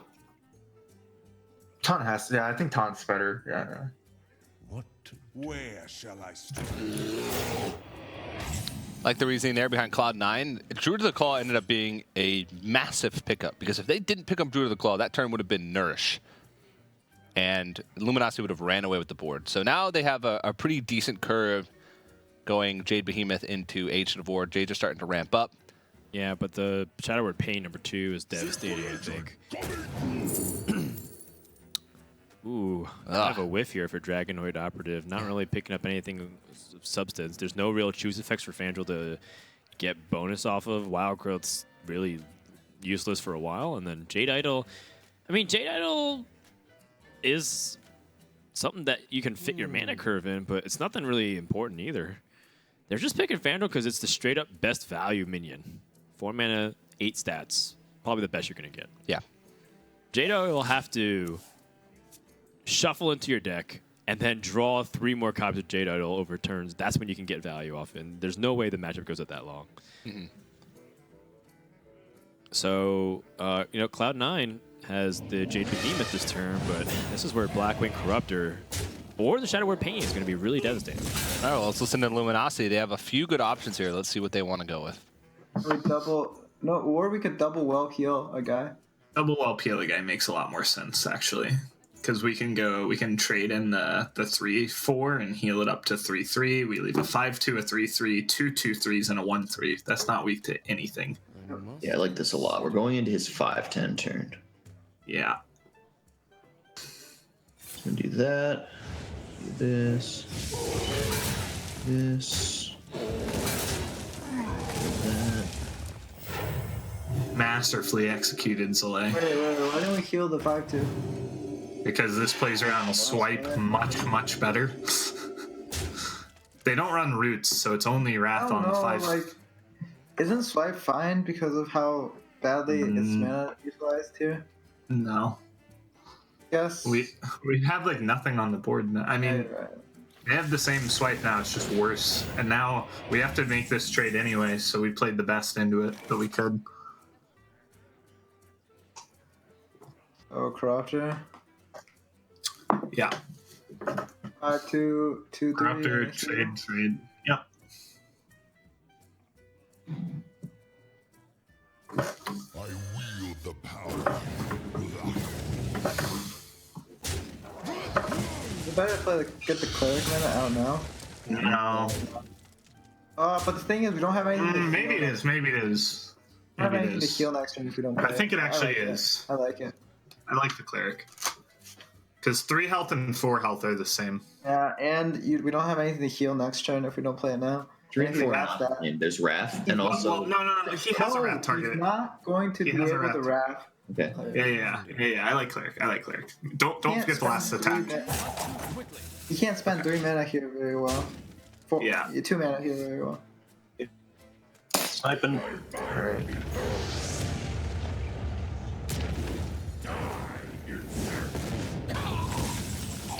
Surprisingly, that's actually the best target because they can't get value out of the heal with Northshire Cleric.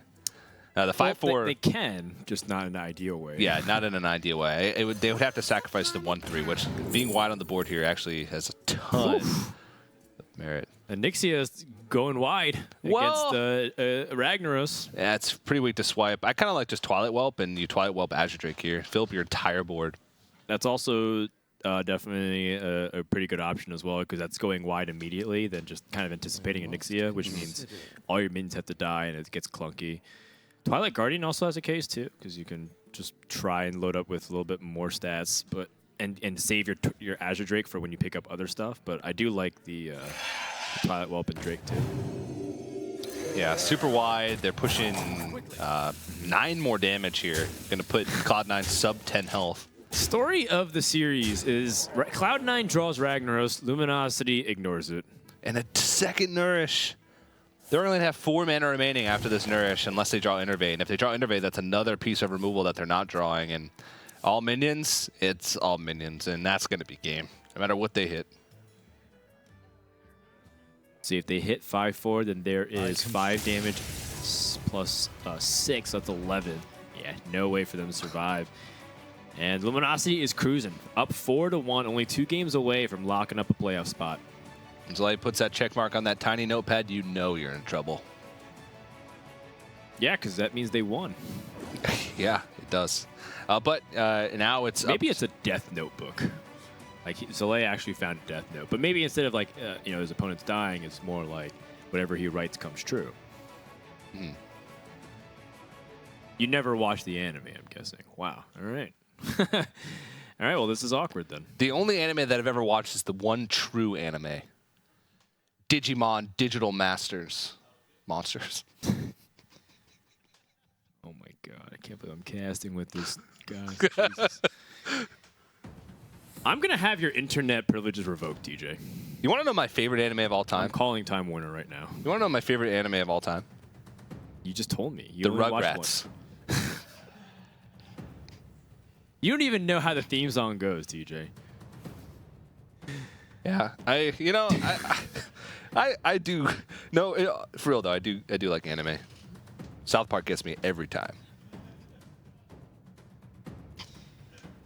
Just gonna move right on before you trigger me any further. Cloud9 is down to 2 decks remaining. They've got Warlock and they've got Paladin, and if there's any indication that Reno Warlock does not exist and it's Zoo, then most likely they're gonna play Paladin in this position. I would have.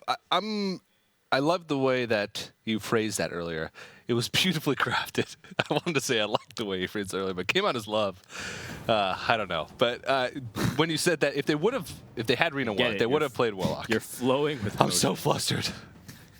Whenever you think about Rugrats, it just gets you going. All this talk about anime just really gets me going. But I never knew you were such a weeaboo at heart, DJ. Dang. But here's the standings. Team Liquid versus Pro Complexity have secured their spots, and now it's down to this final matchup. If Luminosity secures this win, they are on their way to the playoffs. If they lose, it's Tempo Storm that gets there.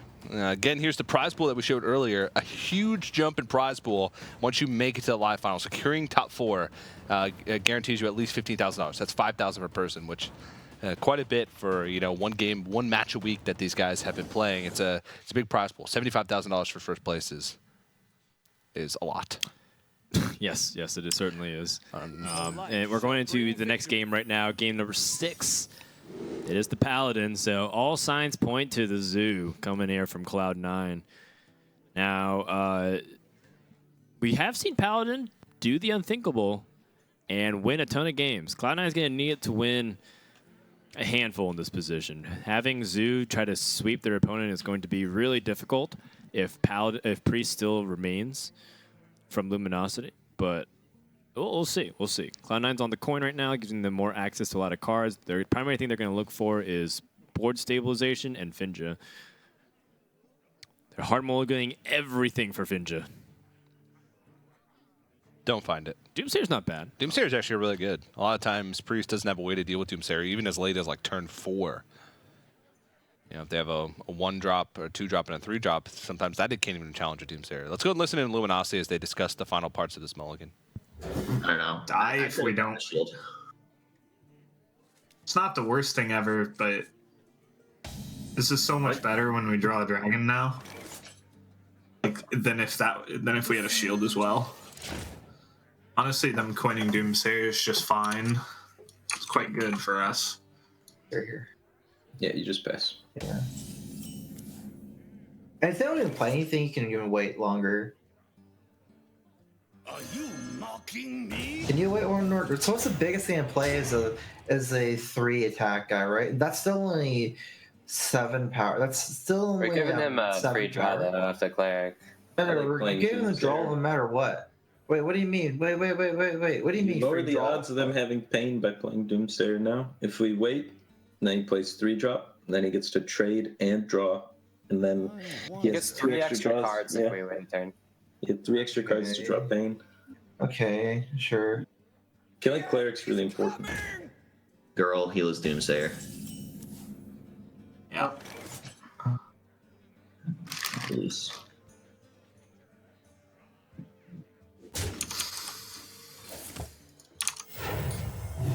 Fuck you.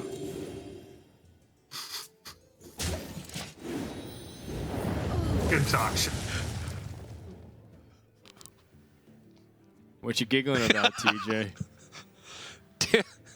Dan just did a beautiful impression of Amaz. I did not. I don't know if he Probably just assumed that both of us have glasses and we're the same, TJ, that I can just impersonate Amaz anytime. Yes. Amaz doesn't have purple hair. You guys are very different. It is true. But at least last time I checked. It has been a hot minute since someone's mistakenly called me Amaz at an event. It's been about a year or so. Mm-hmm. That is quite a while. Now, Tom60229. Tom60229. He is my brother from another mother. You're not fooling anybody, Dan60229. We got very similar profiles, and we're both Taiwanese. It doesn't surprise me. Wow. That is a value Nether Spite historian if I've ever seen one. That's tough, actually. I guess you, Sarah. Deathwing Dragonlord can be interesting because it can force your opponent to have removal while also forcing them to have removal for the stuff that comes out of the Dragonlord. You just probably Peacekeeper that Deathwing Dragonlord in the ideal scenario because they can't actually summon. It can't kill itself very easily, and then it's not doing much damage. Yeah. Cloud9, no Finja, turn 4. They can coin out the Azure Drake, though. Yeah. Look a little bit deeper into your deck. Looks like it's a Curator version. Usually Azure Drake is only run in the Curator version. You run Stampeding Kodo and, of course, the Murlocs that you run.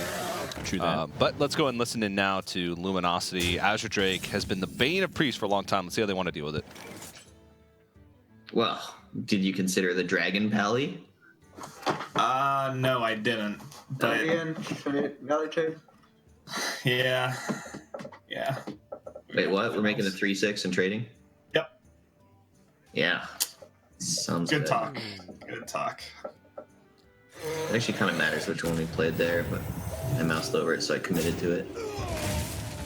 I think we play Finja. I think we play Finja. do we value? How do we trade? Just don't. We need to set up for Finja. So let's think about how we set up for Finja. Wow. Dude, we have Finja into Tyrion. No. Don't play it yet. Just wait and think whether we want to attack with Drake or not before playing it. No. I elect no, yeah. That seems... Okay, now that we've decided. Play it and pass. Yeah. Remember that one time? Ooh. Get it out. All right, let's do that. You just Corruptors guy and trade. Yeah. I'm just going to sit here and think for a second. Feels bad, man, but it's never... Yeah, no, never mind. I wield the power. Can you guys hear my roommate right now? No. Good. Peacekeeper, Peacekeeper.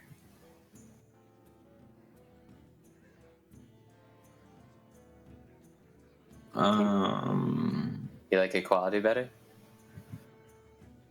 No, I think Peacekeeper is good. Like, we don't need to rush it, right? I mean, Dragonfire Potion is a thing. I don't think we get enough of his swing, right? Actually, equality is pretty good here. It actually just removes 2 units. Yeah, we remove both their guys, and we develop 2 war leaders, 1 bluegill. Peacekeeper and I don't know. Actually, I like equality better because yeah. Dragonfire Potion, and you have 2 Peacekeepers to snowball the board after, right? Like Peacekeepers are really good if you have a board to value trade, right? That's 100% equality. Yeah, so equality here, and then play War Leader after, right? Do you just War Leader here first? Yeah, play War Leader first because it might survive, I think. What? No, it's impossible. Can't? Oh yeah, you can't pull 2 more war leaders, dude. You're right. It can never survive. Whatever. It's yeah, but see, like with this, now we can Peacekeeper next turn and value trade, right? Yeah, the Finja on turn 5 is the big deciding moments here from Cloud9. They're hard mulliganing for it early on and finally drew it. Luminosity, they can deal with these double war leaders. They have Shadow Word Pain and Shadow Word Death. Mm-hmm. Not in that order, though. If they do go with that line, they don't develop anything. It might be better just a Shadow Word Death and Twilight Guardian, so we have something on the board next turn to be able to activate Cabal Talon Priest. Sorry, I like that. Defender of Argus. Like you could even next turn go Brand Defender of Argus on your Twilight Guardian. Should it survive? Yeah. Yeah. I think that's really solid. Yeah, TJ, you're smart. Whoa. Let's not get carried away here. Oh, thank you, Dan. Acolyted Pain is a draw that they feel like is pretty good because they didn't see Shadow Word Pain, but that lines up really well. And denying that card draw is pretty massive. Because Luminosity was definitely grasping at straws here to see whatever was able to stick onto the board. Ooh. So Defender is definitely candidate number 1 here with Shadow Word Pain. That leaves you only 2 mana. Oh, man, I kind of want to do everything. I wish I had that You can mana. go Cleric, Brand, Defender of Argus, give them 1 draw. But Shadow Word Pain doesn't really have that many other tools. You can keep it to like reach a Doomsayer if they had a Doomsayer behind a Taunt or something like that, like a Wicker Flame. Man, actually, let's go ahead and listen to Luminosity and see what they're thinking. 5, which is also pretty good. Yeah, I want to bait out the equality and then drop his 0. I think that's reasonable. If we don't do that and we go for the slow play, he can just drop an 8 drop, right? Yeah. I like that logic a lot. So you want to Argus the girl and the Drake, right? Yeah, because we don't want to let him trade into Brand. We want to really threaten him with Brand. Is someone injured? This way he's more incentivized to equality.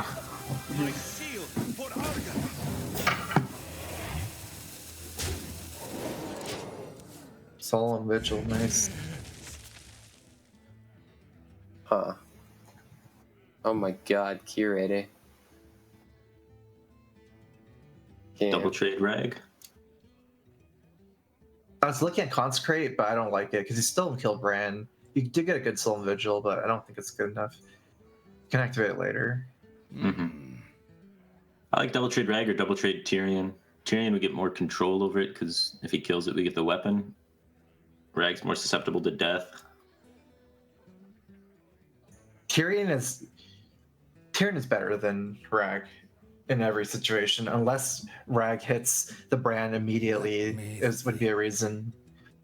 I like Tyrion a fair bit more than Rag, though.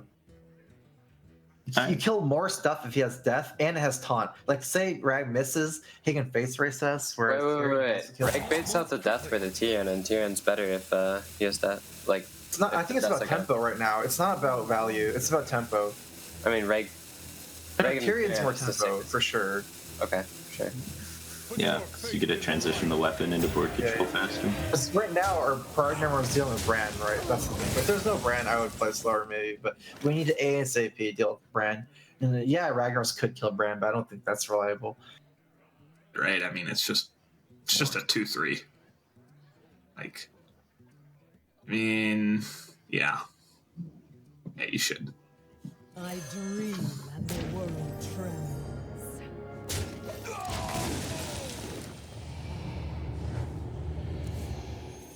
Ooh. We've got a bluegill. Do we just curate our bluegill here? Yep. Set up for the anyfin, right? I think so. Rag's not even that good, right? Like, it doesn't kill Ysera even. It's pretty suboptimal. The curator is good too, at 4/6. I like it. Menagerie is for guests only.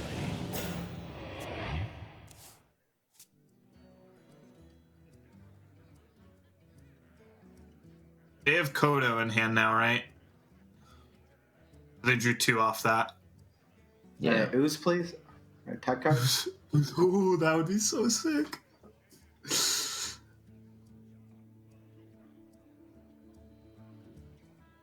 I wonder. Dang.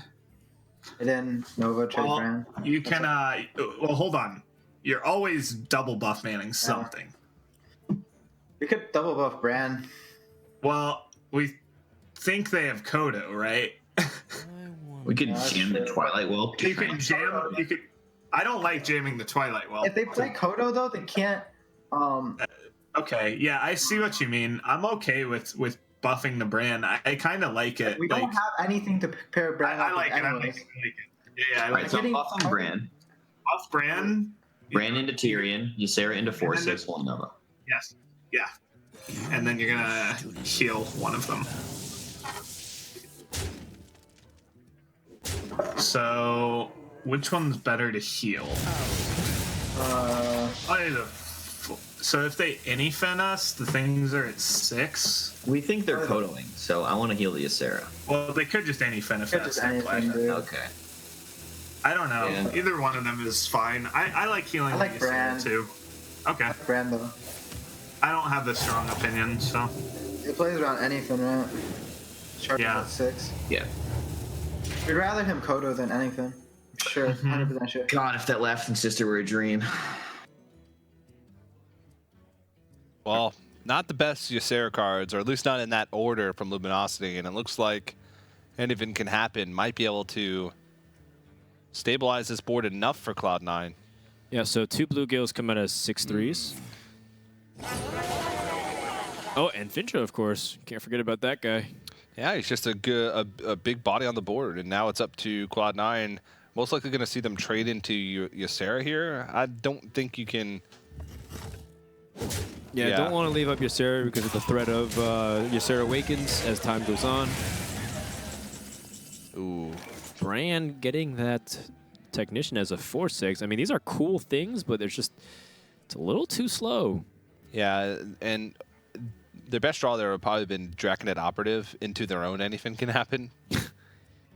Yeah, even then, that's assuming that anything number 2 is not in the. Yeah, it would have been their only hope, I think, of winning. It looks like when Murloc Paladin has Finja on 5 and Tyrion on 8, you're going to be hard pressed to find many decks that aren't Pirate Warrior that killed you by turn 4 that are going to beat it. You're right.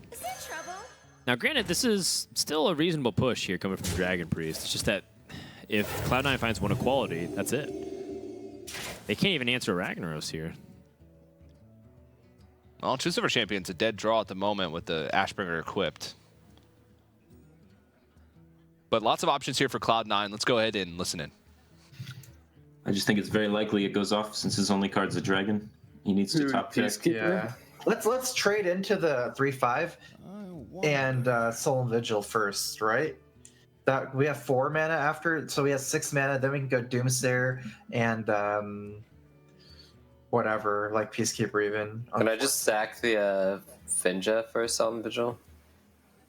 No, there's no point. I think I wouldn't sack it. He's used both clerics, so we can just punch him for 2 with Finja.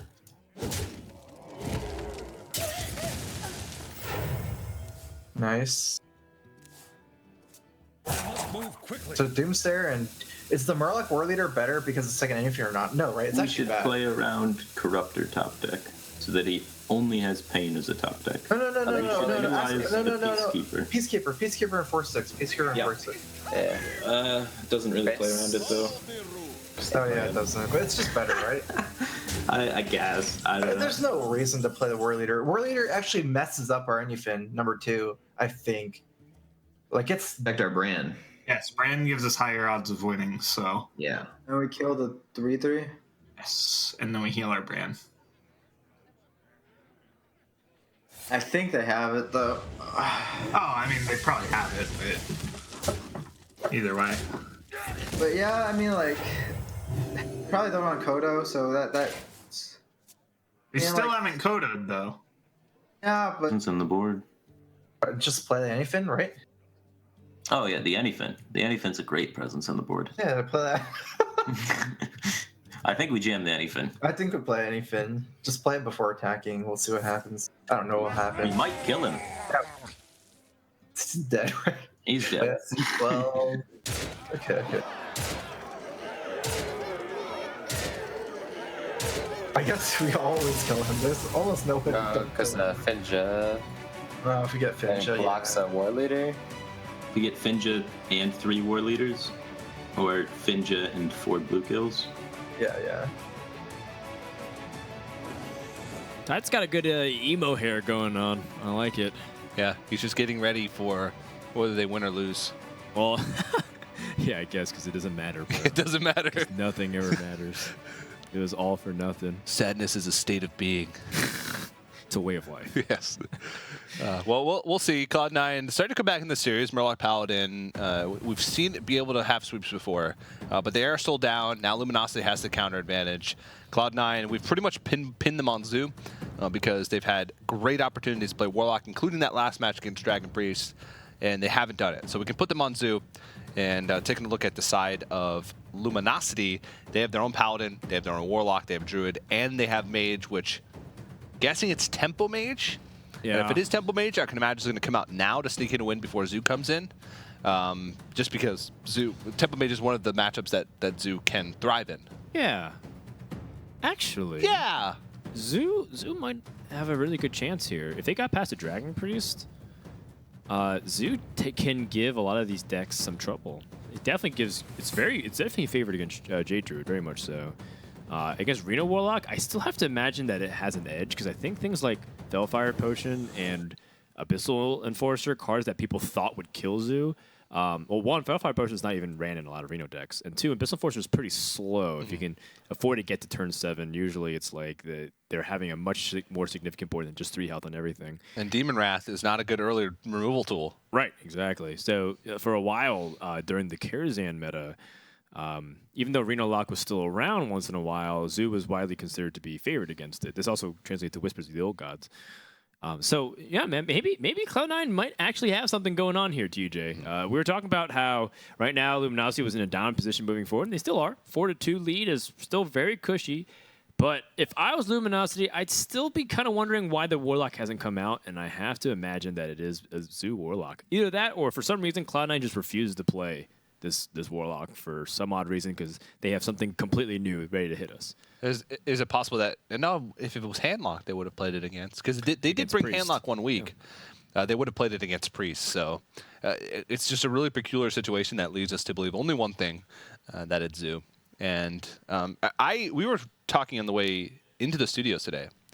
I brought it up that I feel like Zoo might be in a good spot, just because you were talking yesterday about how Tempo Mage could start coming up through the ranks, even in ladder play and tournament play, because it sort of preys on the decks that are starting to become more popular now that Shaman might be taking a back seat, if Shaman were to take a back seat. And then Zoo preys on Tempo Mage, as well as some of the other decks that people try to play to counter Tempo Mage. So yeah, it just adds another cog into the wheel of counters, essentially. And that's kind of what some people...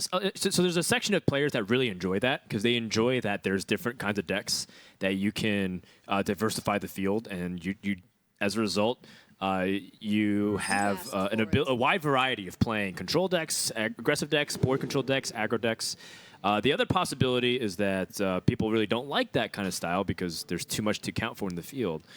Now, this is looks like to be a freeze mage coming out here from Luminosity. This would be very powerful against the Anyfin. it's kind of interesting because Luminosity was the team that sort of, I don't want to say innovated with the Tempo Mage, but they were the first team to bring Tempo Mage. But let's go and listen in on their mulligans now. Maybe we can get a little bit more insight into this deck. We have things that play around hand issues, though. Like, we have 4 secrets we can draw. There's still hand issues. I don't really love saving it. Like, we have 2 card draw already. I want you to do what you think is right, though. Like, I don't play the stack.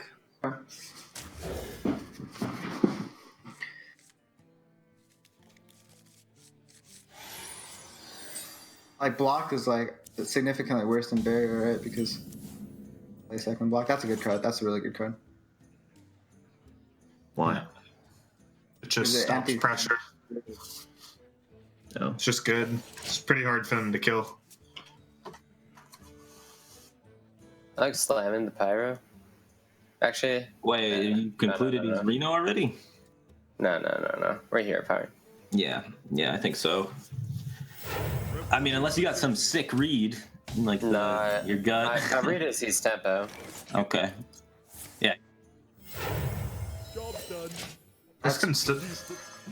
I mean, he doesn't know that we're freeze, but I'm pretty sure you just not quite yet. You don't hear him from there anyways.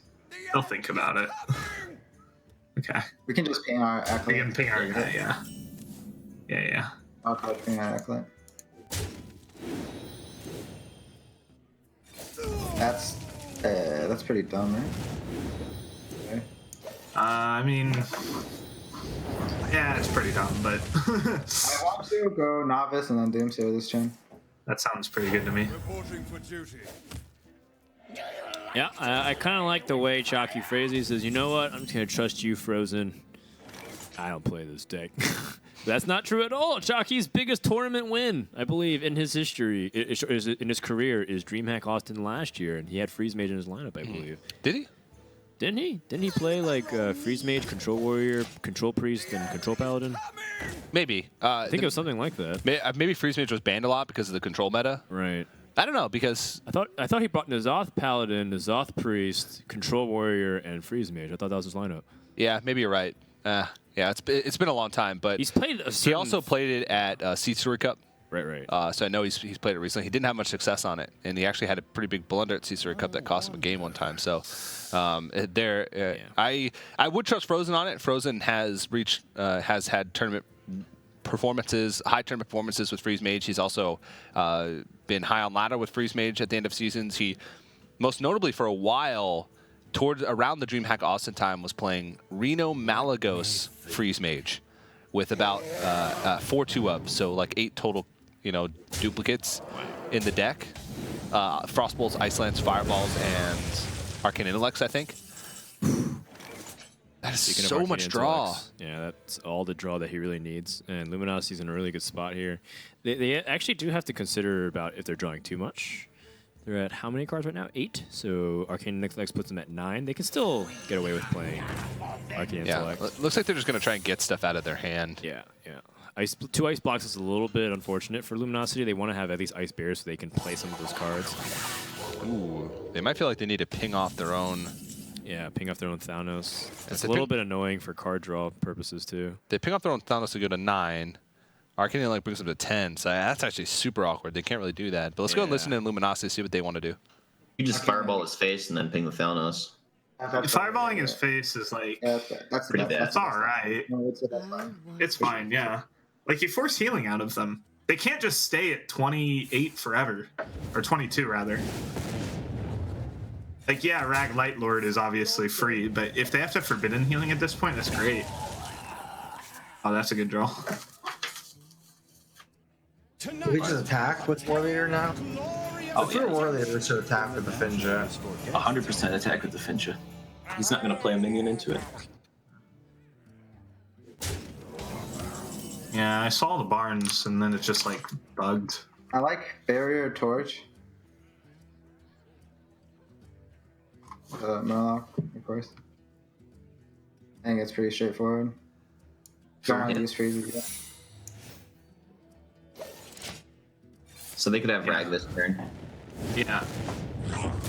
Oh, they could have Fire Rag. Hard. I'm thinking far left is Fire Rag. Ooh, that would hurt.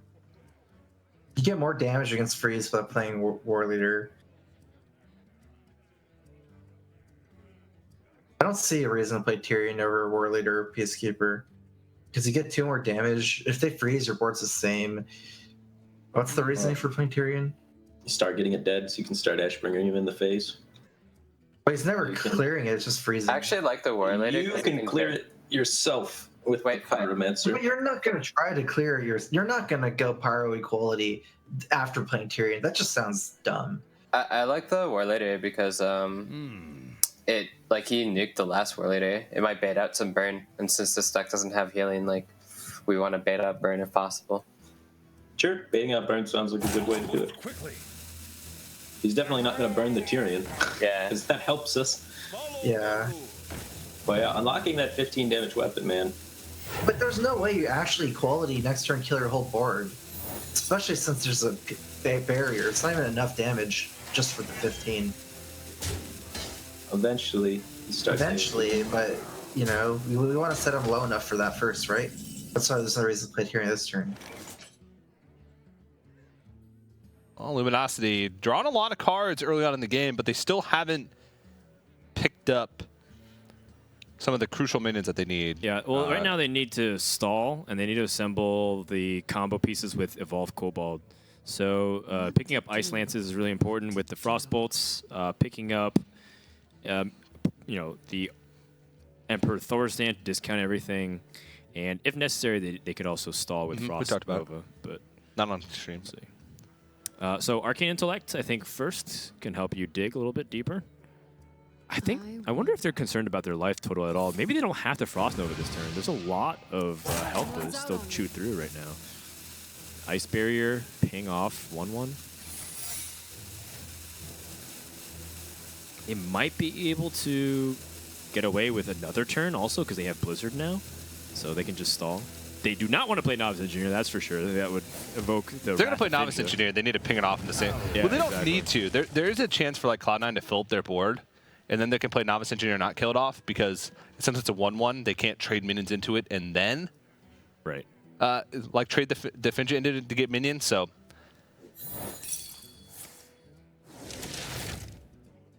It's looking like a turn where maybe you want to drop Tyrion now. I don't know if maybe Solemn Vigil feels like they can draw deeper into their deck, but I definitely think like if I was in their position, I would need to get onto the board as much as possible to threaten to pop the Ice Block every turn. Maybe this deck doesn't run Alex Strausen.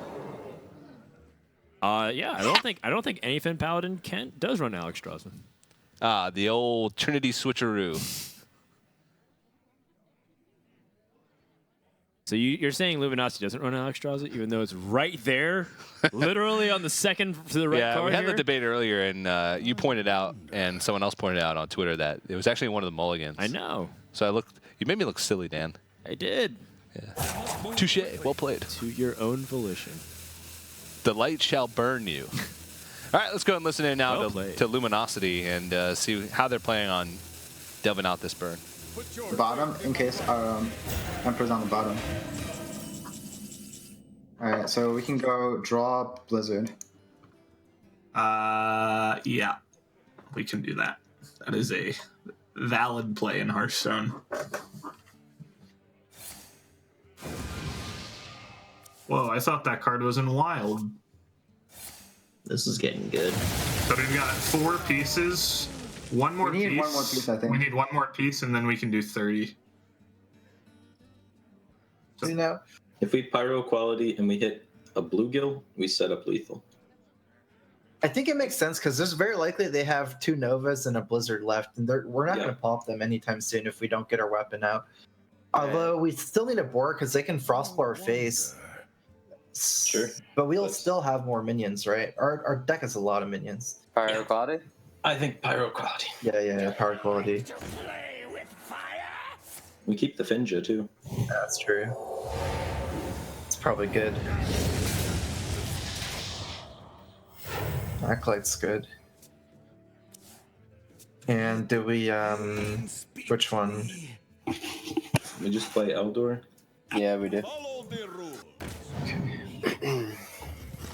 The only thing they have that actually...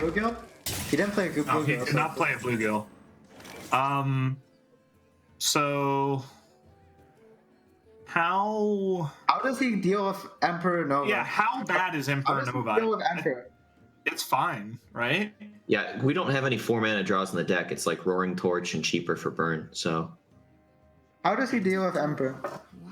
He doesn't. face tanks it, dies. And dies. Aldor's his Face best tanks it, answer. heals, then we Alex him. He dies. He's out of Aldors. He's out of Aldors. He played both. He goes Aldor, he's dead, right? 21. He played both Got a Aldors. quality something. He played both Aldors. Okay. The Emperor Nova is really good. Let's not overthink a good thing.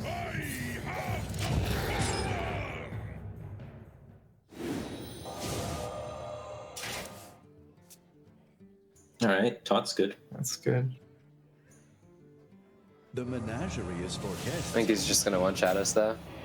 He's drawed enough. Well, But we can't do anything about it.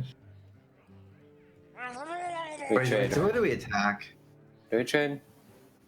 yeah, we trade. We can pop next turn regardless. Okay, I mean, it's just we take the 5 damage here. But Yeah, Emperor, it's like we're pretty much guaranteed to lose, right? If we're gonna leave up Emperor. Well, No, actually, not I don't think we necessarily. I don't think we trade. Okay. I think it makes sense to go phase, actually. Yeah, it has to be better, right? You can't take the 5 damage, and we lose the lethal clock on him too by trading. Well, if we the freeze lethal again. clock's the same because of anything.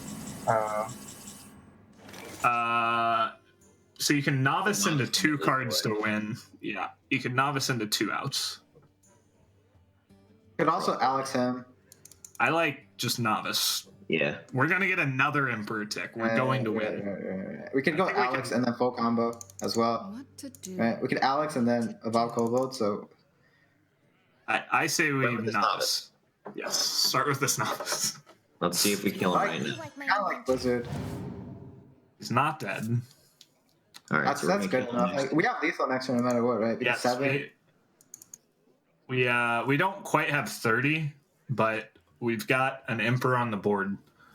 If we cycle the torch, we can get to 30, right? Oh, we can't. No. Just keep the torch in our hand and go. I think. What to do? Someone's up. Blizzard. Is I think it it's Blizzard Acolyte? Is it Blizzard Acolyte? Okay. And we trade the Emperor. Yeah. Wait, do we? Yeah. Wait. Why not? Consecration, I guess. I don't care. Oh, wait. 7. Okay, so we got 7. I want to say run plus- Eater. Yeah, that's what I said. The only way to play an Eater was Frostbolt him as well. And That wasn't good though. Then we start getting into territory of potentially losing to just Forbidden Healing. Let me think. Why would you put it's Eater really in hard to here? lose it just Forbidden Healing, though. There's no way they would play Eater against us. We'll go Emperor and Pop's block, right? You play Doomsayer here. I think so. Wait, no, because then he can Alex himself and stay alive. Oh yeah. Also, yeah. I So don't think you just punch him in the face. Also, we Do you lose hear our power draw, then? and we need that Forbidden Healing. Move quickly. I think we hear power, yeah. Yeah. We just hope Frostbolt's our last card. Actually, don't hero power. Oh no. He has the Acolyte he can cycle on already. Yeah. What? No, but he has cycle on our Acolyte, which draws us a card. You know. Gosh. All right, get him frozen. Burn him out. Woo. Don't miss the draw. Boys. Bump with Acolyte. One I'm more. not gonna take any risks. One more, boys. I'll be right back.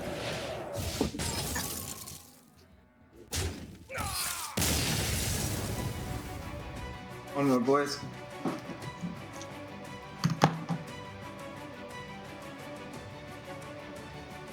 All right, Luminosity in prime position, just 1 game away, and has to beat this Warlock deck out of 4 tries here. Very good odds, especially if it's Freeze Mage remaining. That feels like no matter what kind of Warlock they're going to go up against, they're going to be feeling pretty good. They're going to be feeling pretty good, and also they have lots of options left remaining as far as their decks go to counter whatever this mystery Warlock deck may be. So definitely a great spot for Luminosity. You can see here they have their own Paladin, their Druid, and their Warlock should their Freeze Mage lose. And it only has to beat the Warlock from Cloud9 once. And again, if Luminosity wins, they're going to the playoffs. They're going to the live finals. And they would be the 4th and final team. If Luminosity wins, then Temple Storm's going to be very sad because that would mean despite their win earlier, they lose on tiebreakers. They lose on tiebreakers and would fall just a little bit short. Yeah, that's right. But in the end, it's everything was within just a small little margin between the tiebreakers. So if you just won an extra series, you would have not been in that position at all. We only had one team that went 5-2. Everyone else went 4-3 or worse. It's a good. It's a sign of how competitive it is just throughout the entire league. Even the team that placed the worst could easily be in the top 4 if a couple things fell in their favor. Yeah. Maybe a couple wins early on in the season when teams were still experimenting. If Temple Storm had tried to innovate with the 100 maybe a week sooner, it's week 2 instead of week 3, maybe they would have taken everybody by surprise and started winning a little bit early. But they still have a chance. Cloud9 still has a chance in this series. This Warlock deck, which you've guessed is Zoo, and I tend to agree with your reasoning, it can win, but it's probably going to struggle. Yeah, Zoo versus Freeze Mage is a very polarized matchup in favor of the Freeze Mage. It's super one-sided. You just, no matter what happens, you just keep getting cleared. The way you can lose is if you don't answer their early board, and then they, get an early Doomguard out against you, or Flame Imp somehow hits you for like 9 damage, and you're just gonna be playing catch up. Or if there's an unchecked Darkshire Councilman. Of course, this could be under this wrong assumption. Maybe Cloud9's got a treat for us. Maybe this Warlock deck is something we don't expect at all. I know I haven't seen Malygos Warlock in a long time or anything else. No, it's a Reno Warlock. Oh, wait. What? Oh, is it a Demon Reno Warlock where you play Cruel the Unleashed? Or the Unshackled? Sorry. Cruel the Unshackled. I mean, Doomguard is the only unusual card in there. Maybe it's just Reno Warlock with Doomguard. That seems really bizarre. But if they have like Doomguard and Fearsome Doomguard and some of these other crazy demons, and they just play Cruelty Unshackled, that's Crystal Weaver, sick, huh? Crystal Weaver, the 4-mana 5/4. Is that what it's called? That buffs demons. Yeah, you don't put that in there. Come on. No. Yeah. I'd rather play Cult Apothecary. Is that what it's called? No. Cult Apothecary is a 5-mana 4 that heals. What's the other one that every time your opponent plays a minion, you take 5 damage? Oh. Unlicensed Apothecary. I'd rather play that because it's a Shadow Flame target than the 5/4 4-mana card, whatever it's called. Yeah, unlicensed Apothecary, which has very similar art to Street Trickster, so I always mix them up. Man, you are on point with the card names. Some of those cards I don't see played regularly, I have no clue what they're called. I'd lose in the next Jeoparino instantly. Yeah, I can pinpoint cards pretty easily. Earth Ring, Farseer, Sylvanas, Imp King Boss, Abyssal Forcer, Kazamicus. And the coin.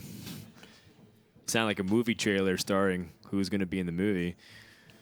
All right, well, we're talking about ways that the Reno Warlock can beat the Freeze Mage here. They can tend to overwhelm the Freeze Mage. Freeze Mage doesn't seem like it's going to be drawing that awkwardly. Luminosity has at least 2 card draw sources.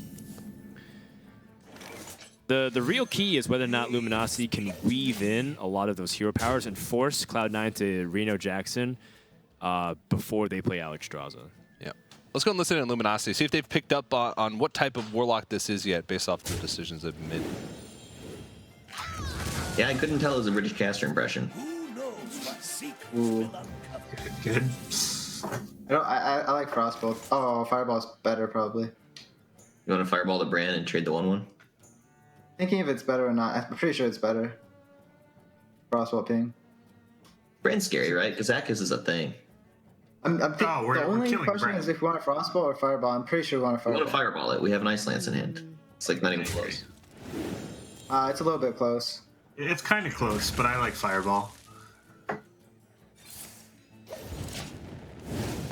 Because, he can't Giants anytime soon.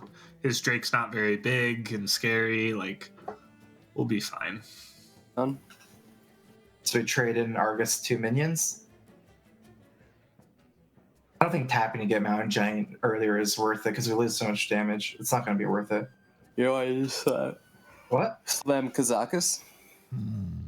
Kazakus is less power than Argus. And we never play the potion on turn 5. We can just play Argus next turn. Right? That's still less damage than playing Argus this turn, playing Kazakus next turn. Why? It's more damage. Is it more damage? So Yeah. many possibilities. It's the same amount of damage. One more damage.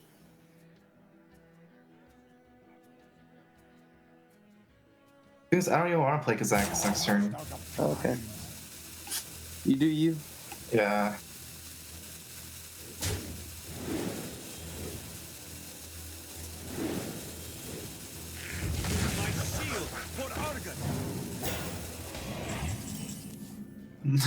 Good call, Sly. This is why we keep you around. Yeah. AI loot.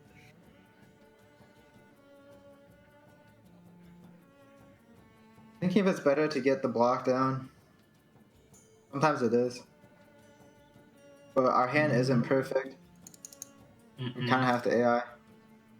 Our hand was a little bit better. I think it was better to go block or barrier instead of I.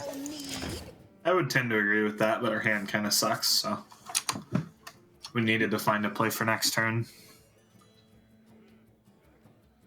There he is. Senor Garde Dumas. I'm just gonna put this microphone down and walk away slowly, TJ. That was a Spanish/Latin. Yes, we all understood the joke, dude. Well, that being said, Doomguard is a pretty important card for pressure, but I don't think it's the one you want to use and discard your hand. Dude, Dread Infernal, Doomguard? I think this guy's playing Cruel the Unshackled, and I think it's Strife Crow's idea to do that. Yeah, maybe. No, it has to be Tides of Time. Tides had to have built the decks this week.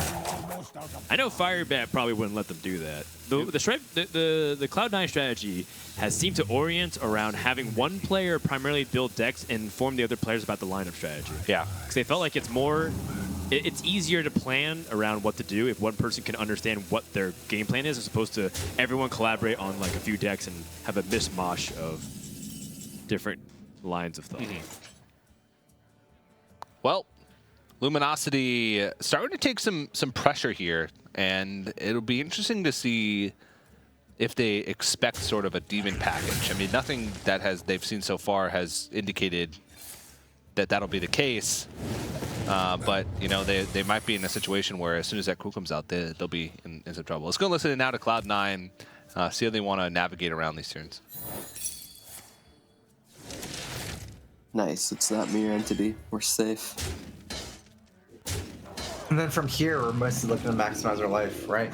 Like, we can't rely on Renoing because, like, we're going to have to Reno at, like, 20 or something eventually, you know? Like, we probably never tap again. That's a... Reasonable. Save the Novus for one more turn.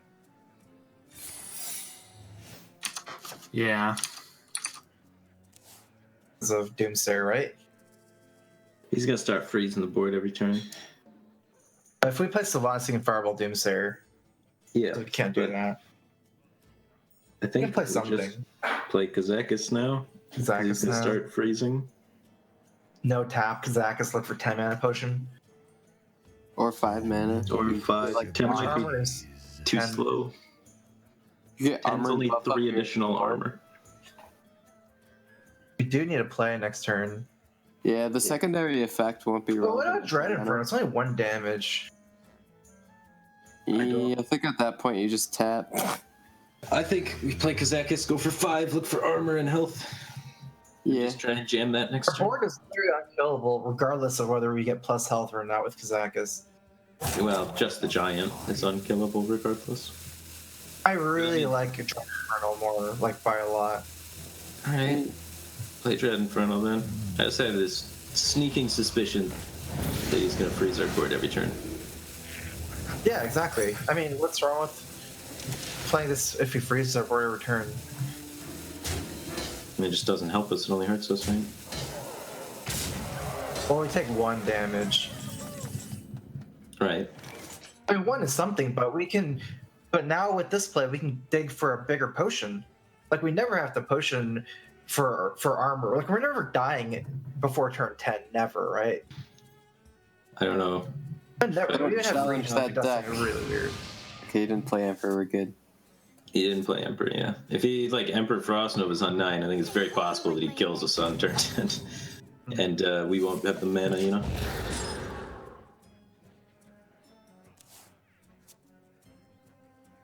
I think now is a fantastic Kazakus time to Kazakus. Yeah, me too.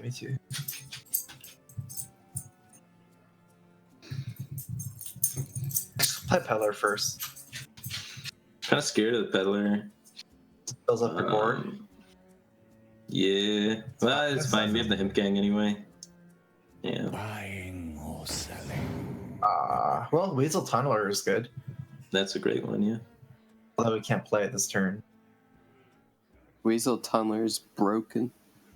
Can't play that over Kazakus, right? Or why can't we actually? I don't see Board why size not. is a huge issue. Actually, no. If we play Tunneler and then he freezes, we can't play Kazakus on 9 either. At last. I mean, if he just Alexes us, we're dead. No, because he can't freeze an Alex, right? Okay, yeah, never mind. Yeah, that's fine. We have 8 damage, 3 cards free. We didn't get armor. 8 damage? 8 damage seems to be the best of these 3, yes. 6 health. Huh. We can't do that. No, we definitely can't. How much damage do we have? So That is 17. 17. That's 18. 18. You go Fireball Face, Torch Face, and then Nova, right? What to do? Whoa, you can't do all that. You can't do all that. That's not What? a thing. Yeah. Oh, we're at 9. So you can go Fireball Face, Ping Face, and Nova, and that sets up lethal. That's Sets up exact. That sets up exact. I like it.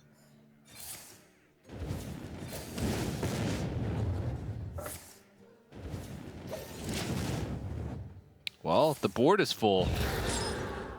The board is indeed full, and Cloud9 does have the Siphon Soul on their own 1-1, or their opponent's 1-1. I probably want to do... Well, actually, they're both about the same, because your opponent can fill up the board, but that's their last Frost Nova.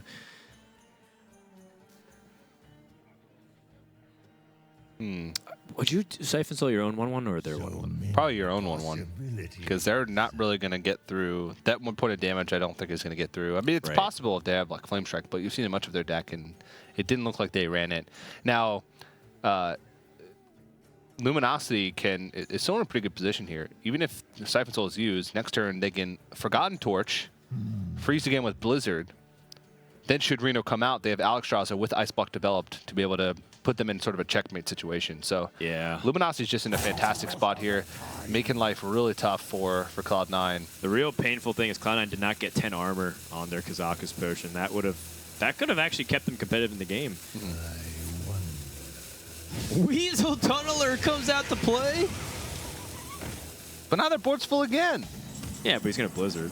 Yeah, I suppose. But let's go ahead and listen into Luminosity as they try and set up a lethal turn here. It does. No, it doesn't. Blizzard clears a lot. You could ping it. But What if we go Blizzard Doomsayer? He has like 1 silence. Blast Crystal too. Soul. The Torch Face to set up lethal isn't that good because of the Kazakus potion. Right. Well, they don't always get armor off that. Right. It's like, roughly 50% that they have. Yes. I kind of like Blizzard Torch Face though. I like Blizzard Doomsayer Ping Face. I'm pretty down with Blizzard Doomsayer. We can always do the Torch next turn. We just give him 1 more turn, I guess, and then he has board space. But no, but then we can't Alex him back on the turn because he pops us. You can't Alex him back if he renews. I like Blizzard. I like doing it this turn. Oh.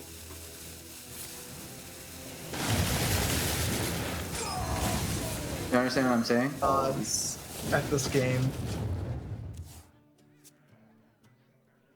Now what? Do you guys think Reno Well, how much damage can they do? They haven't played Emperor, so can they even do 18? They've played both torches and both fireballs, so they have potential 2 torch, 2 frostbolt, 2 ice lance. So that is definitely a potentially 18, right? Well, I mean, that would have killed us last turn, so they don't have that. But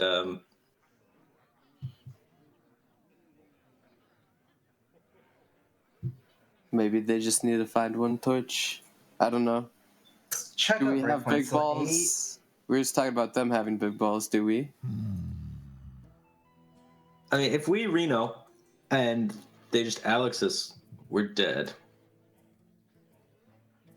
Not much we can do about that. So Alex is 1 card. The damage combo is like 4. Yeah, Alex slamming 5. So let's play Ragnaros, you're saying? Play Rag, yeah. It's like more likely for them to have Alex than it is for them to have the burn combo. So we should play around the Alex. I'm okay with doing whatever here. 2 light, boys. Holy moly! Oh, can we play that? No, you can't. Yeah, we don't have lethal who play it. No, we. Yeah, we don't. Can we play that? Nice. Always memeing, even in victory. Alright. Good job, guys. Nice.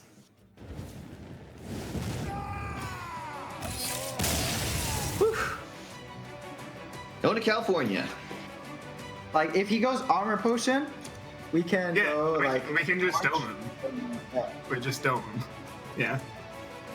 Ah, Frozen sounds so excited. I mean, he it just looks wants to talk about Hearthstone even These more. guys clearly have their priorities in front of them. Zale's excited to go to the finals and hang out in California. Chalky, of course, is happy. Frozen just wants to optimize his play. Always care about the numbers like the good Asian boy he is. Yeah, pretty funny. But I like Luminosity, taking the old adage, gracious in victory. What is it? Gracious in victory, gracious in defeat? Is that the saying? Something like that, yeah. No, I don't even know. But they meme in victory and meme in defeat. I got the saying wrong. I know that. I have the wrong word. But that's a joke. Yeah. I'm gonna gotta admit, TJ, you're making this real awkward. I'm gonna go hide under this stuff. All right. I'm gonna hide under the desk. All right, so Luminosity takes the series 6-2 off the back of a great start with Shaman and closing it with Freeze Mage. Turns out Freeze Mage, an excellent choice. Temple Storm is eliminated as well, which means Luminosity and Complexity are the 2 teams joining Virtus Pro and Team Liquid going to the finals. Definitely not the 4 that a lot of the experts were predicting at the beginning of the season, but still an excellent 4 to be joining us. And one thing that's really cool is that it seems to be a decent mix of Europe and American players. I think a lot of times people look at the European teams and are like, yeah, but Luminosity holding it down for the NA boys. Yeah, they are. And we actually have an interview ready with Chalky from Luminosity, the meme wrangler himself, Arena Master, Keaton Chalky Gill. Arena Master? Yeah. Are we just giving that title out to anybody these days? Yes, we are, actually. All right. I'm an Arena Master. Chalky, can you hear us? I can.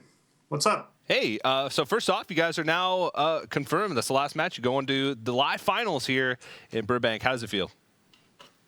Feels pretty good. I didn't have to play any games. Our strategy worked out wonderfully. We just won. Did great. Is the Patches poster coming to the Trinity Finals with you? Yeah, where'd you get that? It's pretty hard to get on planes. Security kind of gives you weird looks. So probably not, no. That's a bummer. But I do want to ask you, is there anything that you, or you can speak for your team here, that you guys have learned over the course of Trinity Series, whether or not it's about like yourselves or teamwork in Hearthstone, anything that you've taken away from the 7 weeks of Trinity Series?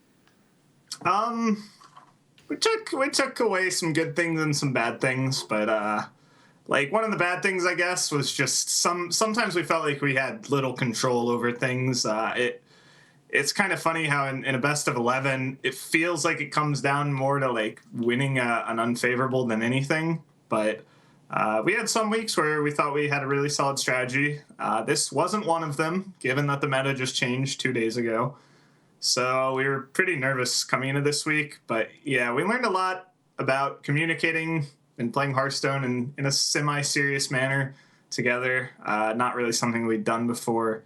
But I thought we did a pretty good job, and I think we've improved as the week's gone on.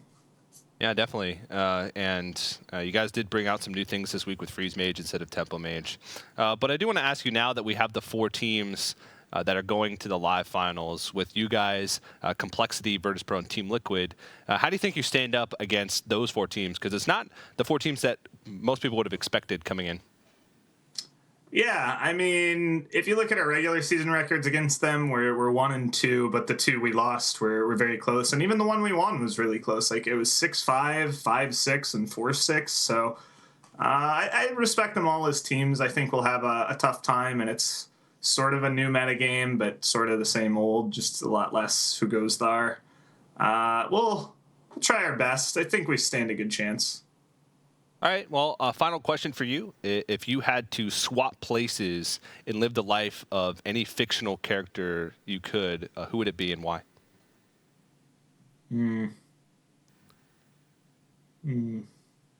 Patches? No, not Patches. I'll just go with the first thing that came to my head, just the first fictional character that actually came to my head before you even finished the sentence. We'll take Winnie the Pooh. Okay. He lives a simple life, You ask dumb questions, you get dumb answers, TJ. All right. Well played. Well played. Thanks, Jackie. We'll see you in a couple weeks. TJ, you're not going to ask me what my favorite part about coming to California is? You ask everyone else that, and then it comes up to the one person that actually does want to hang out with you, and you're like, you don't ask it? Okay, Jackie. Not gonna ask it, TJ? What's your? I already knew the answer, but what's your favorite? What are you most excited about coming to Burbank for? I'm gonna grab my buddies, TJ, Asmo Cutie Sanders, and Charles Milk with a 1-cast Watson, and we are gonna hit up Yogurtland and Panda Express all night. You're invited too, Frodan. Oh, okay. That's what I was waiting really for. awkward here. That's what I was waiting for. Well, I really look forward to that, Chucky. Glad you guys are coming to the finals and look forward to seeing what you guys have cooked up. Thanks for joining us and congratulations. Yep, thanks. I'm just glad I got invited, TJ. Chucky the Pooh. Otherwise, I had to come as your +1. Chucky the Pooh. It's Winnie the Pooh and Chucky. Yeah, I got that. Well, let's go and take to live a day inside your mind, TJ. It's a scary, scary place. That'd be the wish after I ask for more wishes. All right, take a look at the final standings after the regular season is complete. The 4 teams in gold are the 4 teams that are joining us for the live finals. $150,000 prize pool, and I like this lineup: Team Liquid, Luminosity, Virtus.pro, and Complexity. I said in the Chucky interview, not what you would have expected coming into this into the event. A lot of people would have guessed wrong if they were to try and predict who was going to make it. But I definitely love the way these teams performed. I think they were the top 4 teams based off performances, and I don't think we could have asked for a more competitive finals as we move forward. Yeah, and as you can see, we're heading to first place, $75,000, second place, $30K, $150,000 in total, marking as one of the biggest tournaments in Hearthstone history. And we're glad to make it a team competition because I think as we come to learn over the past 7 weeks, a group effort makes it a lot more rewarding. Just because you win together, you lose together, it balances out. The win feels like a really fun thing to share with friends, and also the defeat doesn't feel nearly as bad because you at least get to wallow together in the salt. Yeah. So it's always been really fun to hang out with the homies. Yeah. But keep in mind, everybody, the live finals is the next step